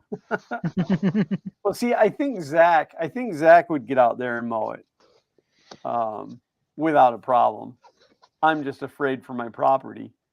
By property, I mean my cars, the house, everything but the actual child, to be honest. The neighbor's kids. Yeah, I mean, he would just, the cats. He would just run everything over. But no, I mean, the other day, the issue that I had, it literally almost killed me, and I can't get these kids to get out and do it. So, bunch of jerks, ungrateful little varmint. All right. Well, do you have anything that you want to plug? No, but I should have a new video Friday, and it's a pretty big one. I'm pretty excited about it. There's physically large, or? Well, I mean, you can kind of see it over my shoulder, the top part of it, way off in the way down yonder. Way down yonder. You know about it. You've seen the progress pics. Yep. It's got 2 custom. I follow you on Patreon, so if anybody out there wants to know background information on what James has upcoming, you can visit his Patreon. What about you? No. Everybody go watch the video he just put out. Yeah, if you guys haven't watched last week's, the other days, last Friday's video, please do. I mean, one, because I want you to watch it, and two, I always look forward to the feedback. I look forward to Mitch's puns that he always lays out in the comments. Pun King 3D. So I got a comment yesterday, and the little bell lit up in the corner with a message, and I clicked on it, and the guy said something along the lines of, your videos are absolutely fantastic. They're edited so professionally. I can't believe that, you only have a couple hundred subscribers. And I thought, that is really nice. And then I looked to see what video it was. It was one of the videos that Sean edited.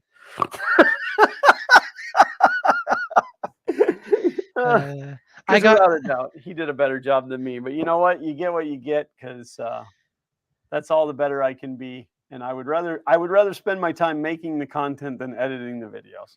So, and it already takes me like 16 to 20 hours to edit a video. It's ridiculous. It's ridiculous what it takes. So, but that's just the way it is. So if you haven't watched this week's video, please go check that out. Thumbs up are always appreciated. Leave a comment. Gotta leave comments. That helps the algorithm. Share it with a friend. I guess that share, like if you click that share and share it through that share link, I guess that helps the algorithm too. But I think that it turned out pretty decent.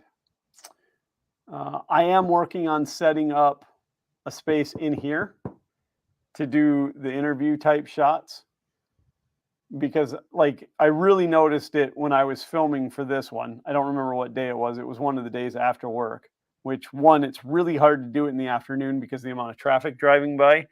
And all the neighbors like to honk as they go by. So then you're recording stuff more times. But with the heat, I've noticed that when I first get out there, I do really well. And the longer that it takes to do it, the more mistakes I make and the longer it takes. So I'm looking at setting up a background in here and being able to do it in the air conditioning, which would be nice. So that's just a little insider information. You didn't really need to know that. Otherwise, check out James's Patreon. Drop him some money so he can buy a new headset. Actually, this one seems to be working now. Ever since you moved the dongle. Yep, when you moved the dongle. I stopped letting it dangle. Funny word, dongle. Dongle. Yeah. Otherwise, I don't have anything. I thank each and every one of you guys for being here. We were up to right around 20, I think, was our high watch time. You got an extra 22 and a half minutes out of us tonight, which is all right once in a while. The stream was going well. I talked a lot. I hope you enjoyed my stories. Please take the time to go out and give Comcast the finger. Anytime you see the guys out working on the pole, just flip them off. Just kidding. Those guys have nothing to do with it. But so this is the part where I say thanks to each and every one of you for tuning in. We had a great stream. We enjoyed you being here. And these streams would be senseless without you. I hope everybody enjoyed today's thumbnail. It seemed to have freaked I didn't see it. What's that? I didn't see it. Oh, you gotta go check it out. It seemed to have freaked my kid out. He's like, no, I don't like it, which makes me want it even more. I've just decided that the thumbnail is just going to be a random image that I pick off Pixabay each week, just because it's fun, and I'll see how crazy I'll see how crazy I can get them to be. They won't have anything to do with the stream, but I don't care. At least the thumbnail will look different each week. So hit the pole with your truck. That's harsh. We will not be here next week. And you're going to be like, what? Actually, I might be. So next week is Labor Day weekend, at least here in the U.S. Oh, you're right. Yeah, we've got, we're long weekend next weekend too.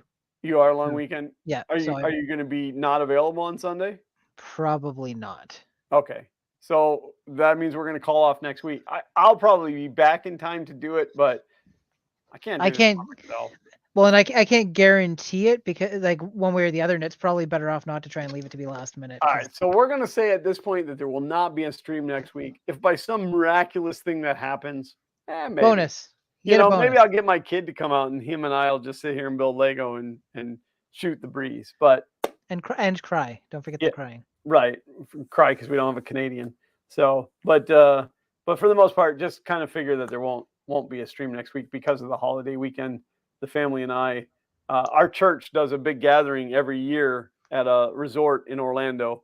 So we're going Friday night, Saturday night, and we'll be back on Sunday. But I'll probably be wrecked anyway. So I'm going to take that opportunity though to film a lot of walking away shots. So that'll be pretty awesome. So we'll be back in 2 weeks. We'll see you in 2 weeks. No crying in Legos. 2 weeks. We'll do it again. Thank you guys. And thank you to everybody that gave me input on the whole password situation. At this point, I've gone with LastPass, even though they were just recently hacked. It's fine. This is fine. So we'll see how that does. Thank you guys. See you in 2 weeks. And until next time, as always, print on.